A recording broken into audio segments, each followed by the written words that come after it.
Hello and welcome back to another episode of Podcast 572. As always, I'm your host, Kyle, joined by my two friends, Dan and Matt. We're back in the new year after our winter break. That took a little, I will say we took an extended week off because I think you got sick, Dan. I had the flu. Yeah, I had the flu too, like a weird version of it where every fucking day it was something else. It was a hell flu. Wild, like I haven't had the flu I don't think I've had a version of the flu post pandemic. I just had COVID. That was the only thing like real illness that like kept me in bed since the pandemic. But it was a bad flu. Yeah, I haven't been that sick since I had COVID. I told you that first day that I had it, I literally laid in bed and off and on watched golden era Simpsons episodes the entire day and drifted in and out of consciousness. No, it wasn't bad. It's the first time I've used Disney Plus in like a year. So, but that led me to actually using my Steam Deck a lot. And I got on a Steam Deck kick. Because that just happens to be the thing that's upstairs in my bedroom, was like next to my, on my nightstand. And so once I was feeling better enough to keep my eyes open, I decided to kind of start messing around with the Steam Deck. So I played a variety of things on the Steam Deck over the break that we had. And I'll go through what I played, the good stuff and everything I played. But the good stuff. There's one thing in here that's a bad. We'll put an asterisk next to it. And it's not because it's a bad game. It's a bad port, specifically on the Steam Deck. Ouch. Because I went down a rabbit hole on it. So I guess we'll say the term loosely, but I finished Mall Simulator. I'm at the point now where like I'm just waiting for them to add more content because it's still an early access game. You could definitely finish those simulator games. You run into a point where it's like I can't do much more. Yeah, so I had bought back in November, like beginning of November, end of October, another one of those companies simulator games, Comic Book Store Simulator. What I did not know is that Comic Book Store Simulator is 2025's hottest sequel, and it is a sequel to Laundry Store Simulator from 2024.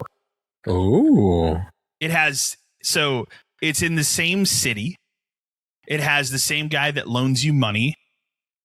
The crazy part of it is I've finished the story of the game. Now it's just literally building your comic book store more.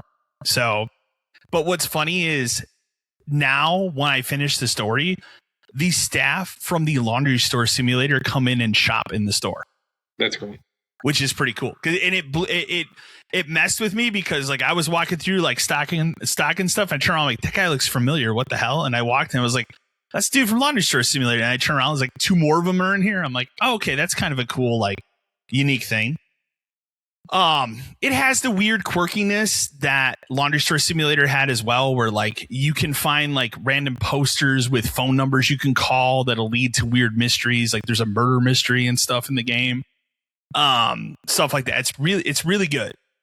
It runs exactly like the other one. It is in, I guess, a full version, but they are regularly updating stuff for it. So like this past week, they added some more content to it. So I blew through that as well. But I finished the story of that game, and I'm almost close to the point where like, okay, I could probably put a pin in this simulator game as well. But it's really, really good. I did not know.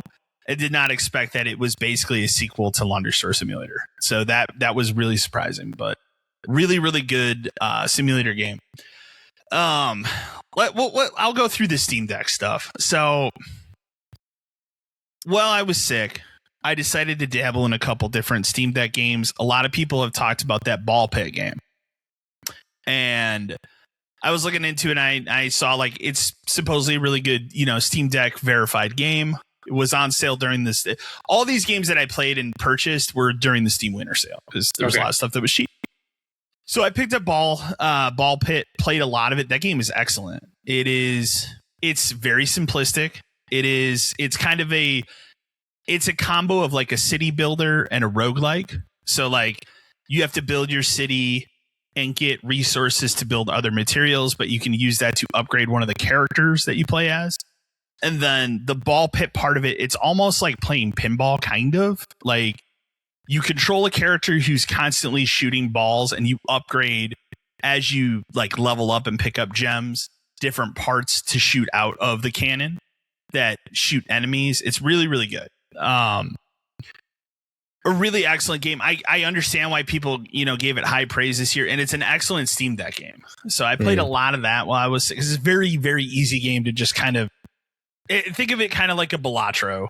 And like you can go into it, you can play 4 or 5 rounds and get sucked in, but you can bounce right out of it. Then as I was playing it, I noticed that Chrono Cross, one of my favorite games, was on sale on Steam for like $6. Now I have, to case in point, I have this game. I own this game digitally both on PS5 and Xbox, but I was like, I'm stuck in bed. I want to play Chrono Cross. Why not? The version that is on Steam, and this is just a Steam Deck thing, because I think your mileage may vary on whatever computer you have if you're playing on a computer. But on the Steam Deck, that game has a horrible freezing problem. Where doesn't matter. Like I would play an hour of the game, make a lot of progress, game freezes. And I have to exit out of the game, reload it, hope I saved. If you don't save, you just lost all your progress. And I did, and I was really in the mood to play Chrono Cross. So like I kind of put up with it until I got to about the 10th hour. And there was one night where I played like an hour and a half, beat a boss that I did not want to fight again. And it froze like immediately after I defeated the boss. Froze. And at that point I was like, all right. And I Googled it. I started going down the rabbit hole and realized it is a known problem with playing the game on Steam Deck. And it was starting to get into this point of like, you can sideload this unofficial patch onto your Steam Deck and it won't freeze as often and everything. And I got to the point I was like, I paid $6 for this. I'm not going to do all this work to do that. I looked into it some more. Apparently the PS5 version works flawlessly now and doesn't have any problems. If you remember way back when it came out, that game had all sorts of frame rate issues on the console. I do remember that, yeah. Those are all patched. So I restarted it last night on PS5. I'm just going to play it there. So okay. It sucks because it's if you take out that freezing, it would be a great Steam Deck game. Like, no question. That was the other like big Steam Deck game, and like I put time into it. So, but at this point, like everything that I did, I can speed run through to get to the point I was on the PS5 version. I picked up that Tainted Grail game that got a lot of traction over the summer. It's kind of like the best way I can describe that game is it's kind of like it's a team of developers that clearly like Oblivion and Skyrim, and they made their own one of those. It almost feels at times like they built it on that engine, like it's a mod, but it's a full game. Also really good. It kind of deals with like King Arthur, but it has kind of a twist to that mythology and the character that you play as. But I started that I did not play. That is apparently a Steam Deck verified game, but I did not play that on Steam Deck. So that game I played on my PC, but it seems pretty cool what I played of it thus far.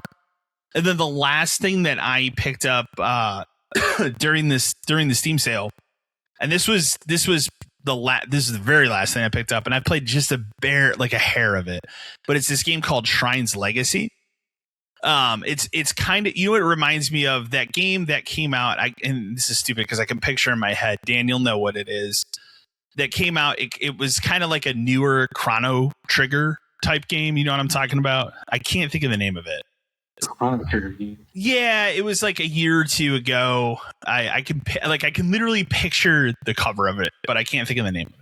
I'm sure I would remember it you remember if you see it. It's kind of like that. It's a 16-bit game. The thing that's cool about it, and I don't know if it's on console yet or not. I feel like it will be, but you can think of like a cross between Legend of Zelda: Link to the Past and Chrono Trigger. That's kind of like a mix of those two. Okay. But you have two main characters that you can switch back and forth as, or you can play with somebody else, like split screen. I don't think it has online. So there's like a male character and a female character. And like I said, you could switch between them, or you can have somebody else play. But it has like the RPG elements of Chrono Trigger, but it's action based like Zelda, and it's kind of top down, like an older Zelda game would be. So okay, I've only played like an hour of it because that was the last thing I purchased, but it's another great Steam Deck game. The last thing that I've played a lot of, and I know, Matt, you've played a lot of it. We played a lot of it together, and that is Arc Raiders. I picked that up. That was not a game that was on sale during the Steam sale. But everybody, I got to the point where everybody was talking about it. You were talking about it, and I was like, oh, all right, I'll give it a shot. I've never been like really big on extraction shooters. Like we've played Helldivers, but I didn't really know what to expect out of that game. And that game is tremendous. It's fantastic. Some of the best like multiplayer interactions that I've had in a game in years. Like the one that sticks out in my mind, and you know exactly what I'm going to say, is the one that we had a couple nights ago, where we had run into this group of people, and then because the game has proximity voice, and when we play, we just play with like the game chat, not using Discord, which is crazy to think about in 2025. Yeah, but you have proximity voice, so you could talk to the other people when you run into them in the map. We had this one team that we ran into them earlier on, and then it was kind of like, hey, whatever. And I'd say like most of the interactions that we've had in the game, at least that I've had, have been pretty positive. Like every once in a while you run around people that are just being, heinous, and they kill you and it's over. But these people were pretty cool. And then we went into a building or something and we killed some other stuff, walked out, and that guy, this was the same team, and the one guy shot you like accidentally. And he came running over, and he's just like, "Man, I'm so sorry. I'm so sorry. I'm sorry. Do you want me to heal you? I'll do anything. Just don't kill me. I'll heal you." Like it was one of the best interactions. I just laughed. The guy healed you and just bailed. Yeah. So. What I didn't get, I don't know if, I did tell you that this morning. I ran across, I was doing a raid this morning, and I killed one of the big bombardier type things for a guy that was getting shot up, and I was like, "Hey, dude, I don't need to loot anything. You're welcome to have whatever you need off of him." And dude was like, "Thanks so much, man. I appreciate you." That dude sent me a friend request. Like after he extracted, he was like, "Friend request," and I accepted it because I was like, "That's pretty dope." But like, I think out of all the interactions I've had, I would say probably like 75% have always been positive. Like, like again, you're gonna run into the people that are out for blood. Like it's gonna happen in that type of game. Yeah, I ran into, I don't remember if I was with you or if I was someone else, but on one of the extractions, like the whole cart was full of people. Like everybody was trying to get out. No, I haven't had that happen. We've definitely had to catch a ride with people once in a while, and it's been fine.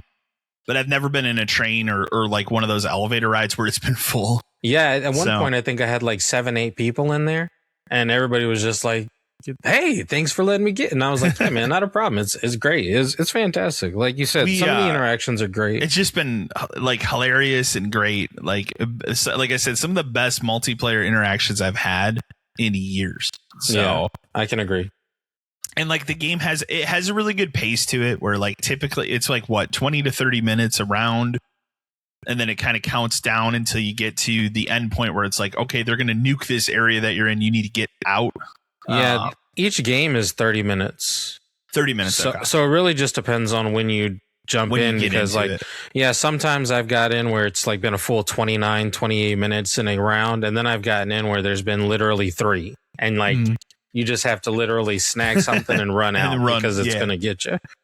But yeah. I mean, it runs great on PC. Like that's where I think that's where both of us have been playing it. But and it's a tremendous game. I haven't had a lot of people, like there are several people I play with that play on like the PS5, and they haven't complained about like problems with it either. I think one instance it crashed on one of the guys I was playing with, but he ended up like restarting his PS5, and he was still able to load back into the game without a problem, and like was able to extract in the same round. It was actually really interesting. I think one of your friends, you were telling me that one night was playing with us on his PS Portal or something. Yeah.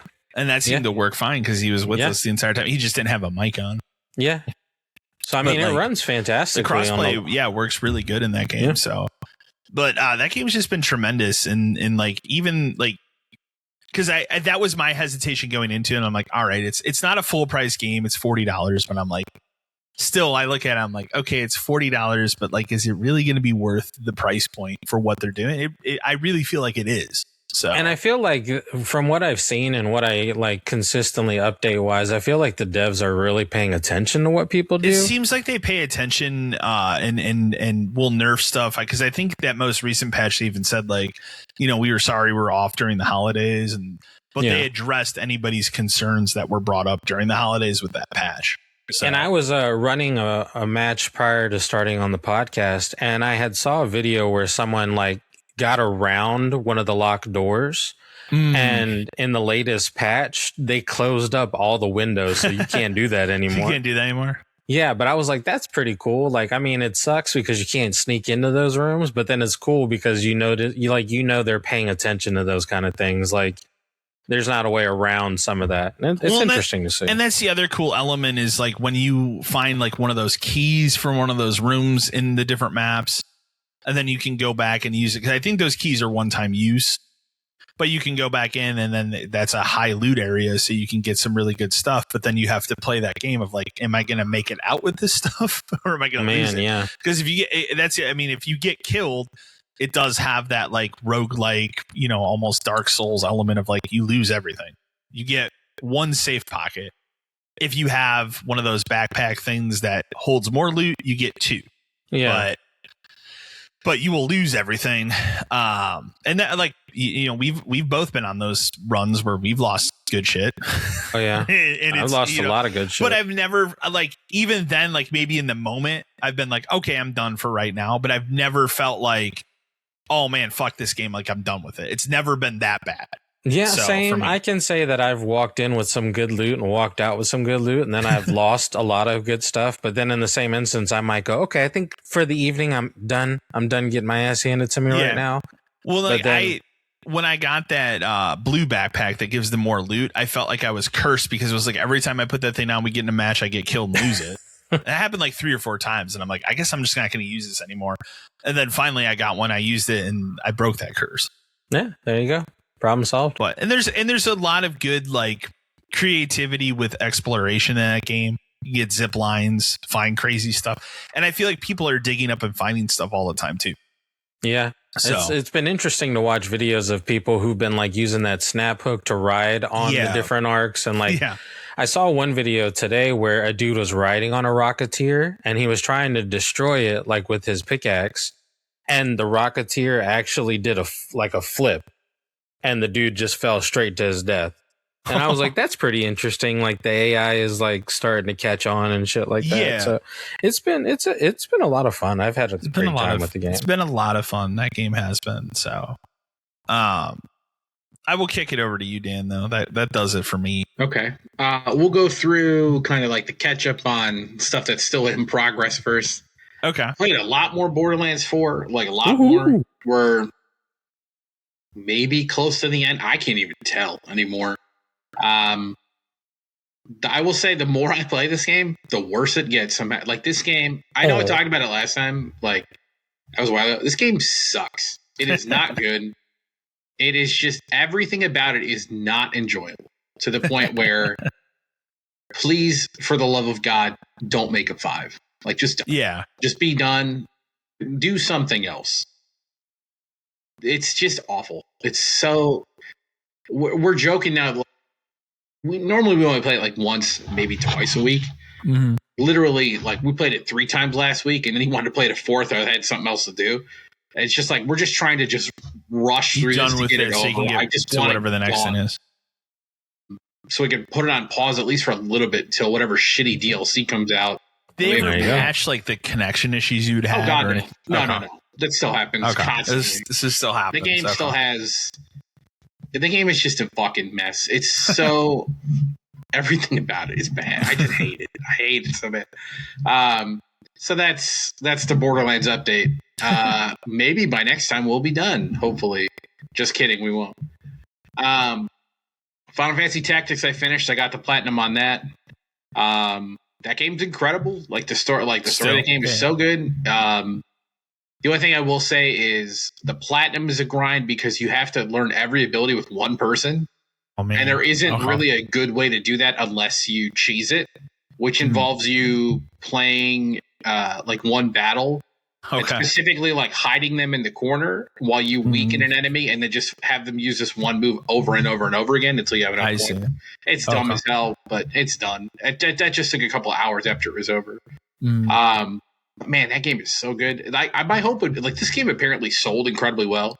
Like, it blew past. I'm not really surprised by that, though. I'm not surprised either, but it blew past what they thought it was going to sell. Sure. So maybe that's a good. Maybe we get something else. Who knows?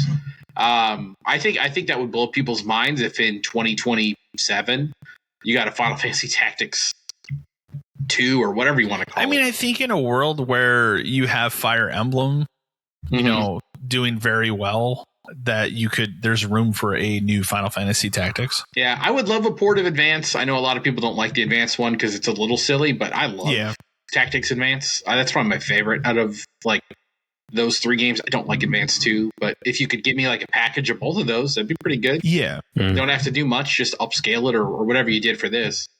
That one, I'm sure you wouldn't have to rebuild from the ground up like you did for this one, but whatever. So those are kind of the 2 main things I was currently playing. For some reason, I started Persona 5 Royal. I don't know why I decided to do this. Because you never played the regular Persona 5 back in the day. I did play, but I only ever got maybe a third of the way through it. Okay. And then I kind of was having an itch to play something like that. And, you know, I've had Royal digitally forever. So I was like, if we're going to do it, we'll just play through Royal and we'll do that. So I beat the first castle on that. So I'm like, I'm finally into the game now because pretty much everything is still a tutorial. Yeah. Okay. So working on that. That game's still incredible. Like everything about that game is amazing. It's weird how good the entire package is. Yeah. So working on that. I started Red Dead Redemption 1 just because it put it on the Plus thing and I just like messing around in that game. Okay. Yeah, it's free. Okay. I didn't realize it was on there. Yeah, free, quote unquote free. So it was on there. I was like, what the hell? We'll run around and do stuff. Man, they made that game look really good. Yeah, they did. Like when I played through it. Because that game is 2010. So 15 years old. Wow. It looks amazing. It looks amazing. That 60 frames patch really does wonders for it. It plays well and like it looks good. Like everything about that game is great too. So just kind of I haven't done much in that. It's kind of that game too is like the first 5 hours is tutorials. Yes. Learn how to rope a horse. Learn how to do this. Learn how to do this. So you're just herding still sucks in that. Herding is terrible. Roping the horses, I get it, but it's not fun. No. Yeah, it's kind of whatever. But like, man, running around and just kind of like shooting people and stuff, super good. I'll save the banger for last, Kyle. I also played that Thank Goodness You're Here game because when they added it to the thing and it's I was like, easy platinum. I did platinum it. I don't like that game like at all. Okay. Like I think it's dumb as fuck, and I get that like it's supposed to be stupid. Yeah. And I get that it's very like, British humor and all that kind of stuff. It's just a stupid game. You run around like all you can do is kind of jump and you can kind of slap things, but it's also incredibly linear. Like you can't do the next thing without doing the thing before it, and you can't do that without doing the thing before. So there's not really like you're not really like exploring or anything. You have to do the next thing to do the next thing to do the next thing. And it's short, and I get it. Like it's just kind of a quirky little thing. Man, I did not like it at all. I found it like just fucking stupid. So I know I get people would, but not for me. But the platinum's easy, whatever. And then I played banger of the decade. Mindseye. Because I got it. Oh man! After you got a better deal than I did. Yeah, I got it for like $5, and I was like, can't pass up a sealed copy of Mindseye for $5. Where do I start with Mindseye? Should we open it up to Q&A from you guys? Or? Let me ask this question. Okay. Yeah, ask what you want. It's been patched, I assume, since it launched. Well, I definitely played a patched version of this game. So you probably didn't experience like the worst of the worst that the game has, but I will tell you, patched is it? Did not experiencing anything that I would call game breaking. So nothing like no crashes to the hard drive. No, I never had a crash. I never had anything where like the game would break or anything like that. That being said, the game, I guess this is a feature. Okay. The game's driving and like car mechanics and how else would you say it? Like physics, I guess is a good word. And also like durability is straight up fucking bonkers. Like it's these cars in this game. And to be clear, I don't know if I knew exactly what the game was before I started playing. I mean, because you saw the silly stuff, but what is the game, right? The game involves a lot of driving, like a lot. Like too much. Okay. Too much driving because you have to you're constantly, and I'll get into this when I talk about the story, but you're constantly going from like point A to point B to point C, doing this and drive your car. And you get then you get to get back in this car. But at a certain point in the game, like martial law, I should mention too, this game takes place in what you could call like an open world. Okay. Because it's just like a city with cars and you could drive around. Is it a fictional town? Oh yeah. It's based off of a weird version of like Vegas, but it's a lot smaller, obviously. Okay. But you're driving so goddamn much. And eventually at one point, like martial law is declared in the city. So there's all these things out there like trying to like shoot yourself. Your cars, you'll have to drive 5 fucking miles. Like which in any game is a distance. Like even in GTA is a distance. Yeah. But your car will fucking blow up in the middle of it because it gets shot and you run into stuff all the time. So you have to get out of it? You can, and then you can like run on foot and try to find another car. But it's fucking crazy because all I want to do is go to the next place. No, I got to drive through all these barricades and risk getting blown up and all this shit. And then what's even crazier about it is earlier in the game when things are normal and you're kind of like working at your job at this robot factory, which I'll get to, but it gives you an option. It's like, oh, you just want to go to the next place? Just hold triangle or square or whatever the fuck it was. And it just, it skips you to like, so they know a mile out. So they know. So it's like Mafia, the old country. They know you don't want to drive these old cars. But that option is taken away from you later. It disappears. Oh, really? Maybe it doesn't for everybody, but it did for me. So I had to drive everywhere I wanted to go. Oh, man. Okay, fine. I get it. But again, cars blow up all the time. Here's another fun thing about the cars. They lose all physics when they crash into other cars, including you're driving full speed because why wouldn't you drive full speed? You hit a barricade, your car might flip 6-7 times. It's fucking crazy. And I'm not talking like, oh, it rolls over. No, it fucking launches and it flips end over end, slams into this wall. You could flip. It also includes the mechanic like in Halo or something where like, oh, your car's on its side, just push square and it'll fucking flip itself. Oh, that's but with no story explanation for how that's possible. It just doesn't because they knew it was going to happen and they had to give you an option to. You didn't have to get out of the car. Thank God. That's something. So that was the main, I would say, like technical issue I had with the game. Okay, something like that. But let's go through the rest of it. This is going to be a spoiler heavy review of Mindseye. Awesome. First off, I did not know this until halfway through the game because it's difficult to tell.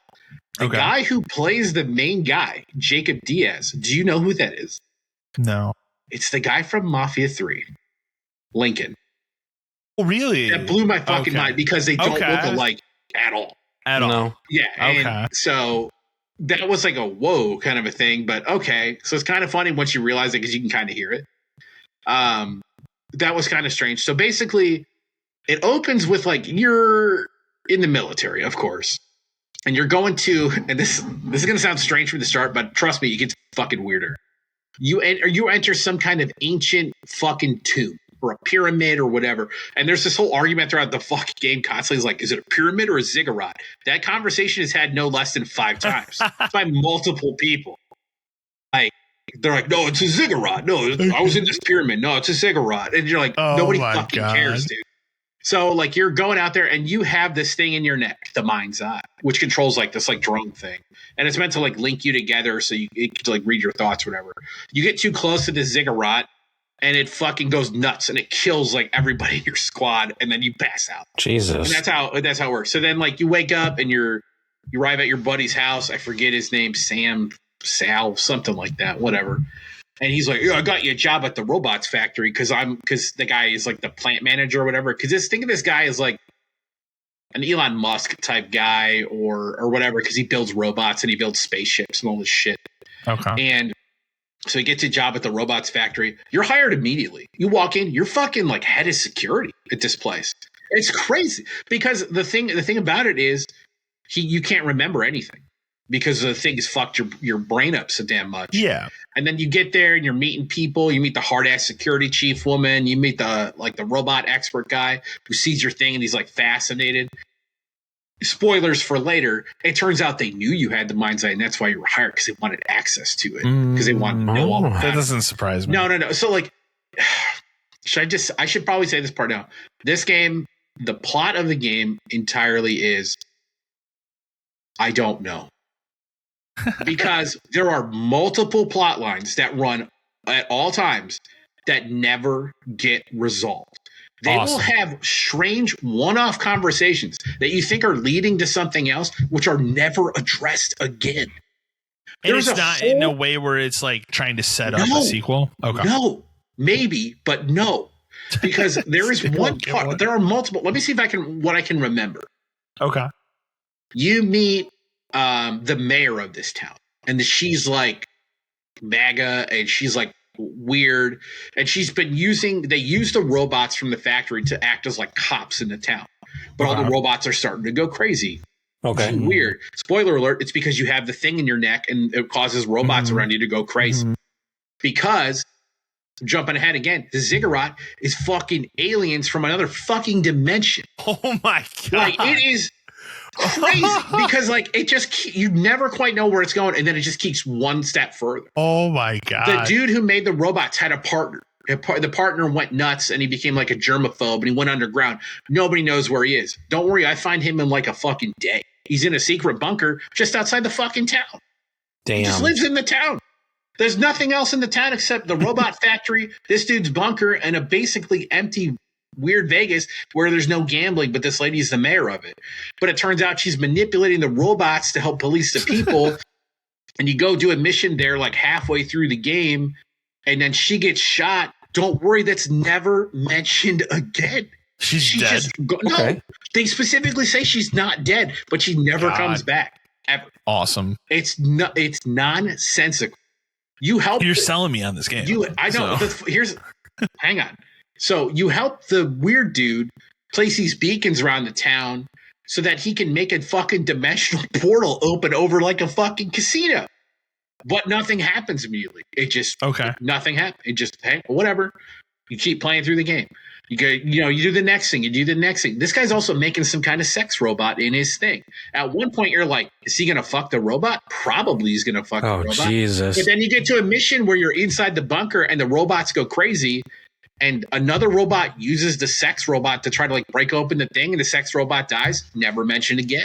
Oh my God! I don't even know what because they make it sound like at one point earlier when you're investigating his office at the robot place where he disappeared, you find evidence that like, oh, he's working on some kind of weird special humanoid robot. So you think like maybe they're trying to upload people into robots. They heavily imply like this. Pulling a binary domain. Yeah, they heavily imply that they're trying to upload people into robots. That plot disappears halfway through the game. Everything goes nowhere. The robot, the scientist robot guy at the factory who's chill and he helps you out. At one point he talks about, well, both of my parents died in a car crash I was in with my sister because my sister and I were fighting over candy in the back seat. And it's meant to give him some kind of like, the connection to you because of whatever. Never mentioned again. It does nothing. At one point, you have to fire. One of the missions is you launching a rocket into space because the guy who owns the robot factory, his dream, type guy. Yeah, his dream is to launch a rocket to Europa. You literally go through this process where like they're driving it like in real life, where they have put the rocket on the back of one of those giant things, and it has to slowly crawl from where they built it out to the launch pad, right? Launches after everything goes. You got to protect the rocket from the invading robots, whatever. Yeah, because he doesn't have clearance to launch a rocket because the mayor said no, but then she got shot. So he's like, fuck it, I'm going to do it anyway. You launch this rocket to Europa. Never goes anywhere. Never mentioned again. why do I care that we launched this rocket? I thought in my head, like, okay, we're launching the rocket to your robot. That's going to signal the aliens. It has nothing to do with it. He just launches this rocket. You then have to, later on, it turns out that the guy, the sex robot guy, has a tracker in his body. So they could have found him anytime they wanted, but they chose not to. They just thought he disappeared. That's crazy. But you know why they couldn't find? Because he gets kidnapped, of course. You know why they couldn't find him anytime they wanted to? Because the satellite that we need to track him, we never launched it. So guess what you have to do? Launch another fucking satellite. The same fucking thing. It's so crazy. All of the stuff it makes you do to further this plot, and it ends up being aliens built a ziggurat in this like weird west town, like desert town. It's underground. It's literally like fucking 5 miles outside the robot factory, and nobody was here, but the military did, because the military's been investigating it for decades. And eventually when you get in there, your Mindseye makes everything light up, and they broke through all these walls and all this stuff, and then you find like the fucking aliens are here. They've stored themselves in the pods, and then there's an orb, and you have to get the orb. Well, what's the orb do? Well, they're not going to tell you right away, but the robots really fucking want the orb. So then now you're chasing down robots and the military to get this fucking orb back. And as you do it, at some point, the military has found time to build a massive underground tunnel that must be 10 miles, 15 miles long, complete with lights and structure. When the fuck did they build this? Because it leads to the headquarters of the military, which is in the fucking town. But nobody knew about the ziggurat. It's fucking crazy. You get out of, after all of this, you get this you get the orb, right? The robots steal the orb. Yeah. You have to literally walk behind a robot carrying this orb because it is invulnerable. It can't be stopped. But all it does is walk. You're going through like a mall, like an outdoor mall, shooting robots, killing robots, all this stuff. And I will say one of the cooler mechanics of the game is you do get like your little drone guy gets upgraded, and he can shoot like fucking rockets. And at one point, after you go through the ziggurat, he could shoot this like weird ass sun laser, which just rips through shit. It's nuts. Which it's kind of like, it's not a bad game to play, but I was so like, what is going on at all times? You follow this robot all the way through this mall. He gets to this like open area at the end, and he uses it to open this portal. Sure. And you're there. The security chick who's been through hell is there. I should also mention you fly man-sized drones in this game. Like you get inside them, and that's how you get around the town sometimes. She shows up, and like everything goes wrong, and then finally, like the orb is like opening a portal, which is, I guess, to bring the rest of the interdimensional aliens through so they can eat humanity. That's what's implied. I don't know. Like maybe. Right as he's about to do it, Jacob Diaz decides to take one for the team, and you tackle him through the portal with the orb, and it closes. And then it's game over. That's it. That's the end, end credit scene. There's one scene after it. Okay. Where the security chick's standing there, and she kind of looks around, and there's all these fucking dead robots everywhere. But then one of their arms moves. Is it me? Am I the robot? We'll never find out because we're not making a sequel. Oh, I'm sold, man. Dude, I want this game. You should play it just because it's so fucking weird. How long is it? Like, how long did it? 15? How long? Okay, and how long did it take you to platinum it? 15. You just play through the game. Okay. Is there like collectible or no? There's like one or two things you have to be aware of, but other than that, it's fine. Here is the. Is there a difficulty? Think so. Okay. I think I died once because at one point you're escorting Elon Musk around, and the game thought I lost him, but he was standing behind me. Okay. I don't know what happened there. Here's the. I know all this has sounded like a fucking fever dream. They also make a point. Here's another plot line that goes nowhere. So they talk about his chip in his neck all the time, and how it's got data recorded in it, and you just want data. You want to know what happened to you. And it's slowly revealed, very slowly, that Elon Musk just has that fucking chip in his house. It's sitting in a box in his house. What? He's like, and he's like, hey, remember when you came to my house that one time? Yeah, you walked past it. It's in a case in my house. And you're like, what the fuck? I want the chip. Never addressing it. Of course. Even when we go back to his house. We know it's there. Yeah. We have a mission in his house. We could have taken it. We never talk about it again. It's gone. The craziest thing about this entire experience is in game. This game probably takes place over the course of 6 days. Damn. Straight. You never sleep. You never eat. You never do anything. He is constantly doing the next thing. Running and well, he's a robot, so I mean. Well, he's not a robot. He mind controls the robot. But you're literally like, it's constantly going from the next thing to the next thing. You get out of this room, hey, you need to do this. You get out of there, you need to do this. It's never ending. And it does have a day-night cycle. So like, I That's thought wild. In my mind, I'm like, maybe they haven't mentioned it. Maybe they haven't said like I slept or whatever. No, they make a point to say later, like it's been like 5 days. And you're like, how's it possible? None of this makes any sense. Like the whole fucking game is crazy. It is a wild, wild ride of a game. Also, I forgot about this point. Because it's a weird open world game. Remember when they talked about it? They talked about like community created content, right? Yes. That was a big thing about it. And like, to be fair, they hammer that in your face when you turn the game on. You get taken to a main menu where it's actually difficult to figure out how to play the game because it's like, play all this other stuff. You don't want to do that. When you're investigating his office early on, you see this like weird like rift portal show up, and you go in it, and then you play some kind of weird ass mission where like you're just a random military dude doing something. I was like, what the fuck was that? And like it turns out those are optional, and they kind of appear. Like at one point, you go back to the house, and immediately it's like, hey, go back outside. Oh, I forgot another plot point. I got to talk about too because it's crazy. At one point, you go back to his house, and it's like, oh, you got to leave, and a rift portal thing just appears like next to you in the house. I just left. I just walked out the door and moved on. And then like later on, you can kind of see them pop up like on the side of the road or whatever as you're driving past. They're completely optional content, which like, why would I stop to do this? This makes no sense. All right, here's the other plot line. Early on, you have to find some guy's hacking something. So you're gonna find it. It turns out it's a chick. Her name is Charlie. Of course it is.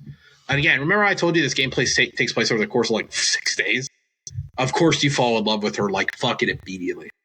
You don't know anything about this girl. She's like a weird hacker who bothers you all the time. Yeah. Like it's super weird. And of course, like he was like, at one point I'm pretty sure he says he loves her or she says it to him. But it doesn't matter because at one point you're on the top of a building trying to protect her from this other like guy who used to be in your squad who's like half robot now. He has like a robot arm and shit. Yeah. And he's about to kill you. Nah, dude. She runs and tackles him off the edge and she dives off the building and fucking dies. What? Awesome. Like, and then you know what the best part is? That guy didn't die. He's fine. He calls you later on your little phone. Hey man, I'm still alive. Oh then why the fuck did we even go through this? Why? But she dies. It's so fucking crazy. Are the aliens cool looking in the game? No. Okay. I was talking to my friend. My friend played it too, and he platinumed it too. So I was fortunate enough to have somebody to talk about while this was happening. Yeah. It feels like a game where 7 people wrote it at the same time. And they were all they were all given the start point, the end point, told to write it, and they just mashed them together. And when this idea is good, but this idea is good. When somebody's plot ended, they pretended it never happened. Sounds about right. It's so weird. It's such a weird experience of a game, especially considering like how much they tried to hype it and like this is going to change all this shit. Is this decade's Binary Domain? I don't know. Did you ever play Binary Domain? I played a little bit of it. I played Binary. What the strangest thing I can say about Mindseye is, I don't hate it. I don't think. I bought it too. I don't think it's a terrible game. Like I have played far worse video games in my life, but the way it unfolds, like Clear Obscure was a game where I wanted to know more of the story because it was interested, and I was like, I need to know the next thing. Mindseye was a game where, like, I need to know the next thing because I need to see what the hell they're going to do now. Yeah. Well, how are they going to twist this to this? Because it just keeps changing. Okay. And characters disappear. They die. Other ones come back. It's so weird. I mean, you've completely sold on me on playing. Yeah, man. I think, I'm in on it. I honestly think like it's a game people should play because again, it's not terrible, but it's such an experience of a fucking video that I can't. I don't. It's one of those games where I think I might like. It's one of I love it because of what it is. Yeah, I know what you mean. It's so weird. Well, like I have the same because I have the same feelings about Binary Domain. Like that's how I felt about that game when that game came out too. Like it's weird and its twist is wacky as hell. This game is I enjoyed it. This game is an Xbox 360 shooter made in 2025. If that makes sense. No, that makes perfect sense. Xbox 360 went through that weird phase where it's like Binary Domain, Dark Void, Wet. Like it just kept getting weird shooters constantly. Mm-hmm. This feels like that, but thrown forward in time acid. 20 years. With the story on it. Yeah, it's. I know you're gonna play it eventually. It's just such I can't wait to talk about it while you like. I spoiled a bunch. You'll probably forget it because the game is such a mismatch. I was gonna say there are so many things that you shared that don't make any fucking sense. That it doesn't to me, matter. And I finished it. I was gonna say it doesn't matter, but like I will crack the seal and start that. Yeah, you should.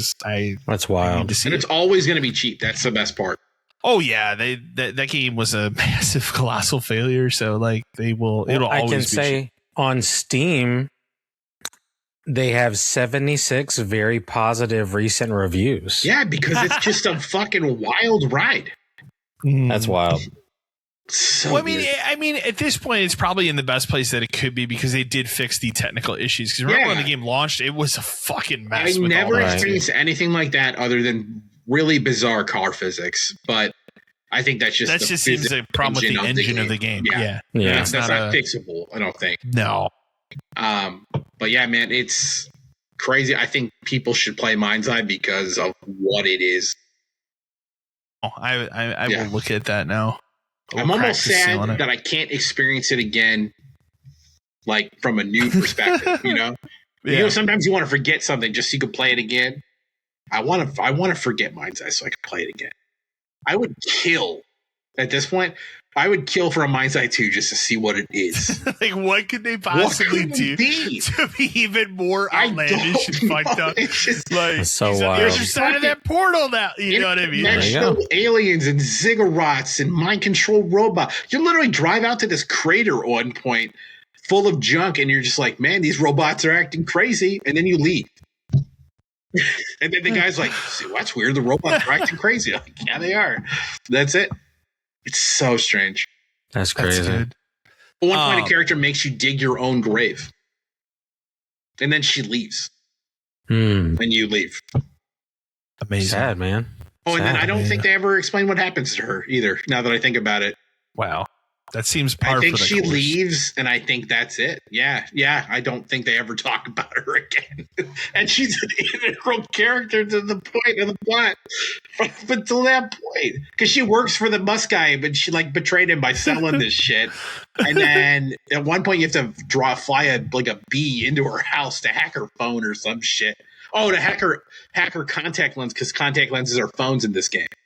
Oh, gosh. At one point, they take it away from you. So you don't have it, of course, because, not punish you. And you have to kill a guy and take his. So you literally take out a dude's eye contact lens and put it in your eye. And then it immediately syncs to the cloud all your information and contacts. It's so stupid. Oh, my gosh. It's such a dumb network. Why would that work?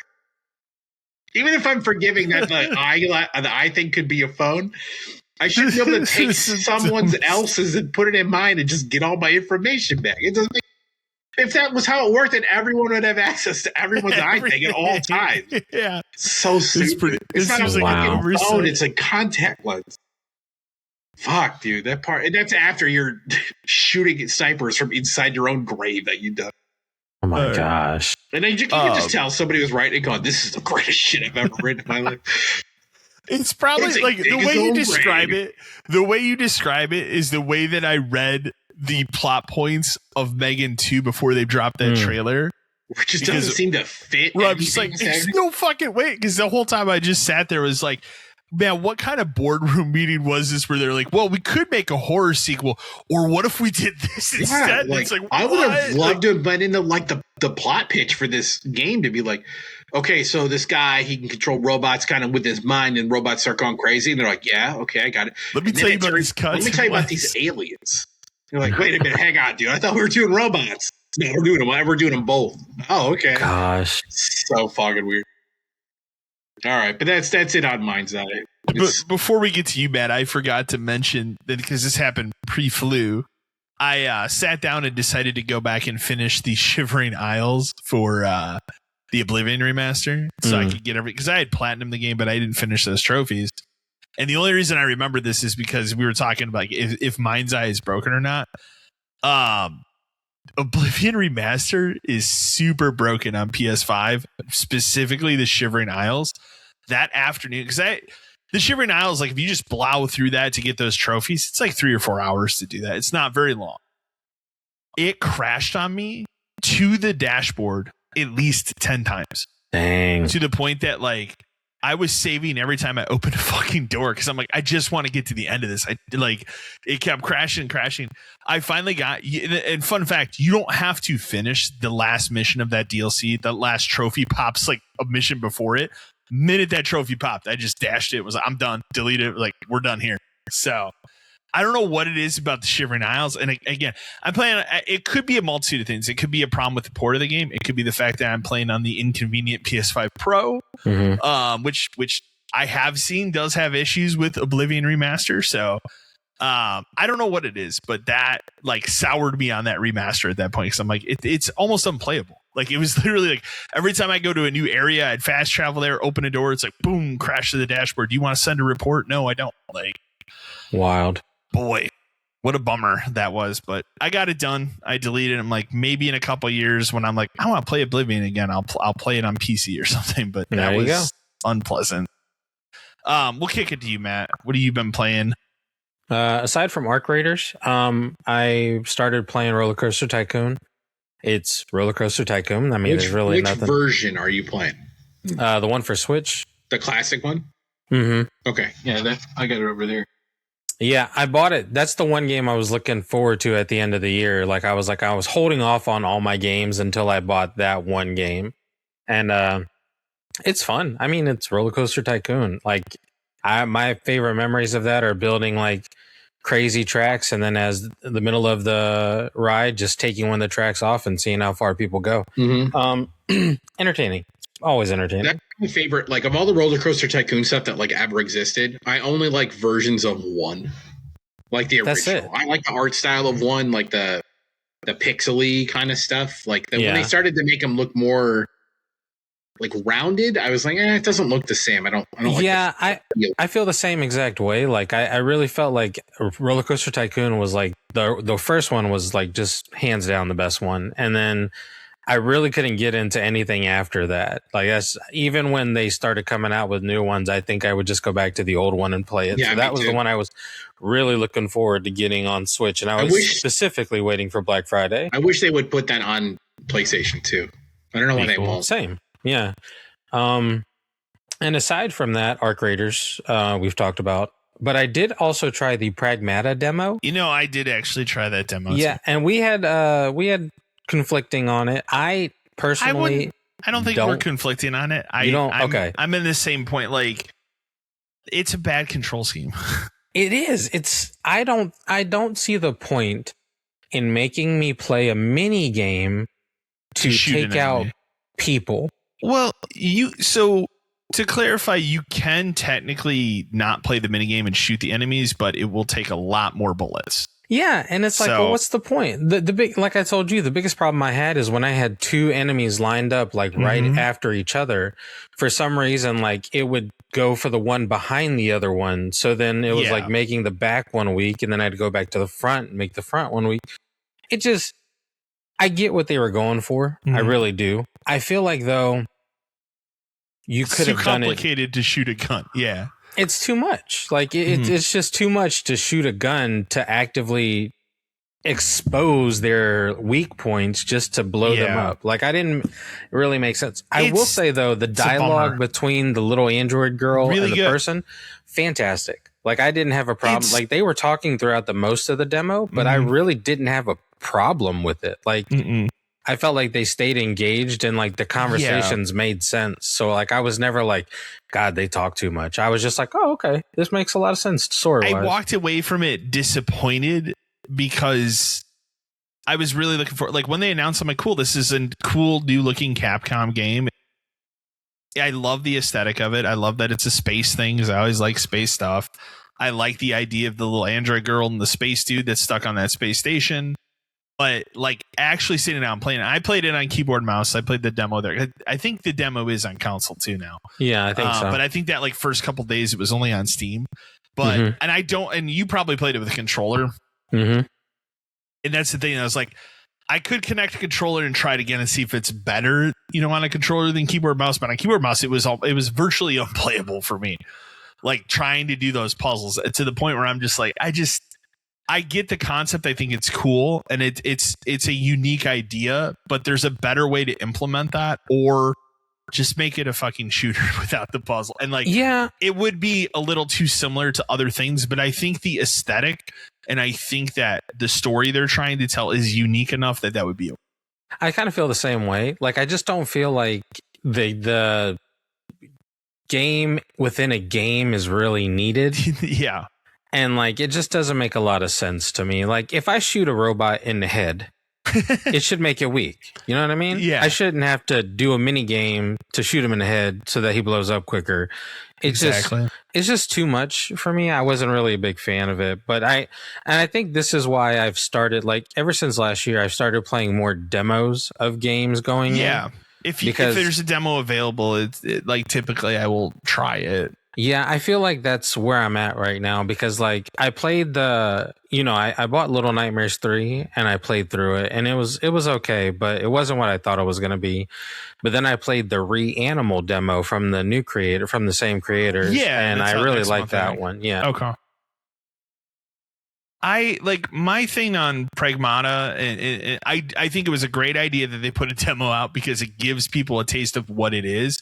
But at the same time, I think it's going to massively affect that game because I've seen kind of the same sentiment with a lot of people that have played it. Like, man, I don't know if I really like this wonky control scheme.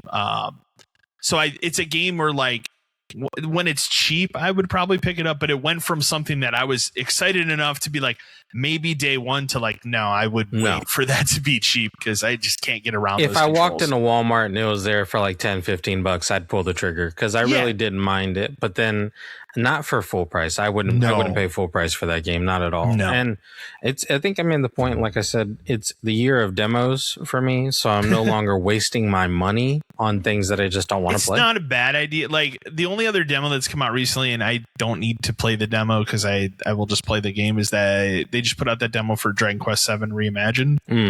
I don't need to play it. Like I'm already getting it, so I don't need to play it. I don't need to play that either. Like I saw it. I was like I could, but I had my I had $33 left of GameStop credit, and I wanted to use it. We'll get into GameStop stuff in a little bit here, but I wanted to use it up because who knows what the future holds for GameStop at this point. So the other day I did that. I did a web order for it because I was like, I need to use this credit. Smart. I'm gonna get this game. Because Resident Evil Raccoon, I'll just buy digital. I bought the last couple Resident Evils digitally, so I'll just buy this one digitally. But I want to have Dragon Quest. I will tell you, I'm not going to start that game right away because I know it's like 120 fucking hours. But I think I'm just going to wait for it to be on sale too. Like I don't. But I also like that is one of those few franchises that I look at and like to buy as soon as possible because I want them to continue to put Dragon Quest games out here. Not to mention, maybe eventually get Dragon Quest 12. Maybe eventually get 10. Maybe give me the fucking 10. Yeah, right. Fuck. Do you think this is the year they show anything about Dragon Quest 12? I don't even know anymore, man. Like what the fuck? Anything else you've been playing, Matt? Nope, that's me. So we can move on. I was going to ask before we move on. Have you then restarted your like 10 a year or 5 a year or whatever? Okay, so that reset for you. So I'm at 10 in the year right now. I've got 2 games that I'm looking forward to, which would be Reanimal in February and the new Onimusha in May are the only 2 games that I've got on my list of games right now. And I think I'm changing my rules in a way because like I keep seeing games that I got on my wish list that drop on sale relatively cheap, and I keep telling myself I'll buy those, but then I'm like, I don't want to cut into my time. So I think what I'm going to do is alter it to where if games that go on sale under, you should say if it's like 75% off, it doesn't count. That's kind of what I'm leaning towards. Like if it's a really high percentage off of it, it's not going to count to my actual games that I'm actually buying for the year. So that if I get a game that's like $5, then I don't have to feel as bad for buying it because it doesn't affect my list. But I can agree with that. I also need to make sure that I'm telling myself when I buy it, I play it instead of just like sitting it on the shelf and like holding on to it. You know what I mean? So I think that's why if I buy Reanimal in February when it drops, because right now I think it's only at $39 for the pre-orders. I feel like that's a game you would play right away, though. I think I'm going to go through it. I think I'm going to blaze through it and not worry about it. Yeah. And then the same thing for Onimusha. I think I'll buy that and play through that too. But I think I'm going to grab physical copies of both of those for the PS5 so that I actually have them on my shelf. But yeah, I think that's how I'm going to tweak it. Anything that's like 80% or higher when I buy it doesn't count to my thing, but requires me to start it and actually finish it before I buy another one that's like 80% off moving forward. I mean, I think that's a good swerve on it. Yeah. So. But we can kick over to the news. There's not a lot that's happened, but there's a couple things. The first one that I have up here, and we've mentioned it for a while, of like, when are they going to announce this? When are they going to do it? Avowed is finally going to come to PS5 in February at a reduced price of $50. It is important to note they did reduce the price of the game to $50 on Xbox, and whatever updates they're doing for the PS5 version will be rolled into that version as well. Are they making a physical copy? I don't think so. Because they didn't for Xbox. They did not for Xbox. Remember that collector's edition was disclosed. Mm-hmm. There's it was like $95 too for that steelbook. You know what? I played the little bit I played of Avowed. I enjoyed the little bit I played of it when it came out. Last February? It feels like forever ago that game came out. Even at $50, I would tell you to wait till it's half of that. I think 25 is a $20 game. It's a great $20 to $25 game. And I think it would be worth playing at that price point. But I mean, it's one step closer to some of these other games hitting. We'll have this to talk about the next time we record, because they're gonna have that developer direct for the Xbox. They're gonna talk about Fable. They're gonna talk about Forza Horizon. There is a leaked date for Forza Horizon, end of May, and that seems realistic. But I would also say, like, typically when they do those developer directs, those are games that are coming out in the next 6 months. So typically, yeah, there's always one secret one. Yeah, and they've already teased that there's a secret one at this as well. But so that means like Fable's probably out in the next 6 months, and I don't think it matters anymore. I don't think it matters anymore. Well, I told you, is like my Game Pass literally just got rid of it. Just ended maybe 2 days ago, because no reason to keep that it. Last week they kept sending every day. It was like, you want to re-up? Just turn on that auto renew. Like every day I got something, and it's just off. Like I haven't played a game on Game Pass since Doom, The Dark Ages. Yeah, that was last. No reason to. So I will re-up it at that $30 price point to play Fable, just because I'm curious to see what that game is, and I'm not paying full price for that game day one, but I want to see what it is and see if it's even worth the time of day. So whatever that launches, I'll do that. $20 game on PlayStation. Forza Horizon 6, I will get on PS5. That is worth money. Yes. Oh, it's worth money. That is a game people should buy. I hope it comes out. Like, I hope we get to the point where it's like, it's out the same day on PlayStation. Because I have heard rumors they're going to do that with Fable, but I hope that's the same for Forza Horizon, because I actually want to play that. So, that'll be Starfield. That's got to be next, right? Like, that has to be the next Should have been before it. Well, remember they had that. I didn't put it in here. This happened over the holidays too. There was that rumor of like they were doing like a big overhaul to that game that was going to happen, and they came out and shot that down. So we're not doing anything that crazy with it. So, right. So then what are we waiting for? I think there'll be updates. Yeah. It's weird. Why are we waiting? Well, you know that game they'll put out at full price right away too. They'll try. They won't do a $50. They'll try. It'll go on sale pretty quick though. Amazon's New World game is getting delisted. Yeah, it's gonna be shut down in 2027. So it's weird too because like they're letting it go for a year, but you can't even buy it anymore. But you can buy premium. The game is gone. Like it disappeared that day. The funny part is I have it through PlayStation Plus, so I can still play it. But when it's gone from there, I can't play it anymore. It's gone. Oh, damn. Not that I care too much because that game's platinum is damn near fucking impossible. But yeah. That's just another. Well, and then I saw a thing today where the Rust developer offered Amazon $25 million to buy it, and they said no, right? Amazon would. I don't think they even acknowledge the guy said anything, but they'd probably rather let it die than sell it. Like Microsoft. Sounds about right. Microsoft is the same way. Like we'd rather let something die than let someone else, like Perfect Dark. Remember?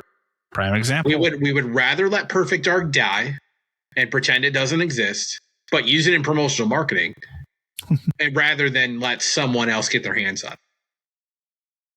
That's a typical Amazon. What do you think? Do you think the rumor of a New Vegas shadow drop at the end of the Fallout season is real? If it's real, I don't think it's New Vegas. I think it's Fallout 3. That's a bummer. It should be Vegas. Unless it's both, but I feel like it's probably. I feel like it's the show's based off of New Vegas. This season is, but that would mean they would have had to start that a while ago. So, and I also don't think it would be both at the same time if they're going to do it. It's one or the other. But if they're going to do one, they'll do the other one. So that's true. But if it's true, I do think there's some validity to that is real. I don't know if it's going to shadow drop on the day that everybody's saying that it's going to drop, but I think it's, unless that is the fourth thing. We have the precedents that happened once before. It could be the fourth thing. Yeah. It could be the fourth thing, but I feel like it's not. I feel like it would be an Oblivion style thing. It could be the fifth. Well, there you go. We got one more thing. We have a precedent. Oblivion did it, so anything's possible now, especially with Bethesda. I'd rather it be handled like the Oblivion thing though, where it's just a random day and like, you know, fuck it, here it is. Well, but the thing is like, wouldn't the end like, hey, we know the Fallout show ended, and you know, but they'll announce like, oh, and we're working on season 3, and by the way, bang, that'd be huge. It'd be cool. Anthem is gone. It's done. You platinumed it before it ended. I got through, but. So proud of you. EA's final hurrah. I saw some stuff online of people logging in to say goodbye to the freelancers before I meant to do it too. I meant to be like log in and wait for the server to die. I've always wanted to do that in a game, like be there at the end. But I'll have to maybe New World if I still have access to New World next year. You mean one of those I'll go stand in the town people. And everybody be dancing around playing their little instruments, and then it'll just say New World is no longer available. They updated that PlayStation Store listing real fucking quick. It's in the description. Okay. It says, oh, by the way, but don't worry, you can still buy premium. Wow. Of course. Why wouldn't you be able to? Amazon, dude. The Bond game has been delayed 2 months to May 27th, which is perfectly fine. Do you think it gets one more? I don't think so. I think so. I don't think so. May's only 4 months away. I'm giving it July. The July? I don't think they do it in the summer. You buying that $300 edition? No. With the gun? No. I saw it, but no. Yeah. No. 20 years ago? Yes, I would have bought it. Today? No. Today? Fuck that shit. Like, just give me the fucking game. Just give me the game. Yeah. No. I don't want collector's editions of things anymore. I don't think most people do anymore. What I do want is I want a steelbook. I want $10 more. Give me a steelbook. You don't even have to give me extra digital content. I don't fucking care. I'll pay $10 about the gun more I'll for use for 5 minutes. I will pay you $10 for a metal book. How about that? Yeah, there you go. I'm the same there. Like, give me that edition. I think that should be an option for every major release. Yeah, have a $10 tax for a metal book. Absolutely. Peter Molyneux's final God game has a release date. I think it's in February from what I saw here. Do you think it'll be even any good? I don't think anybody cares about him anymore. I don't think anybody cares about him anymore either. When's the last time anybody cared about him? When he had a GTA 4 tattoo on his arm? Was that the last time that cared? Was that him? That wasn't him. That was it him, Peter Molyneux? I thought it was. Oh, no. I'm confusing him with Peter Moore. Peter Moore. I was going to say, I'm pretty sure it was Peter Moore. See, now he's even less relevant. No, Peter Molyneux was the Fable guy originally, he made that, and then he made all those promises about Fable 1, and like, not to take anything away from Fable 1, like Fable 1 was a fine game, but it wasn't what he promised. It was a cool game at the time. Like, if they hadn't said anything, it'd have been like, this game's great. But then it was like, well, he overhyped that game. But he did that with everything, because didn't he made Black and White, didn't he? He made Black and White. There was another game. What was the other game? Wasn't he responsible for that Milo Connect thing on the 360 too? That never. What was the other game he made? It was like a one-word title. I know what you mean. I gotta look it up. It's just gonna drive me nuts. There was another one that he had, but this will be out in February. I think it's exclusive to PC for right now. That's the Goddess. One. Okay. Yeah. Okay. But I just feel like he's a guy that overpromises and underdelivers. So all the time. But we'll see what this game does. But yeah, as far as I know, it's exclusive the movies. To Steam. Remember the movies? Yeah, I played a lot. The movies of it, was cool. Yeah, it was actually a pretty good game. Yeah. I put this in here more as a chuckle because I'll know you'll enjoy it. But Sony actually woke up and scrubbed thousands of shovelware games off of PS8.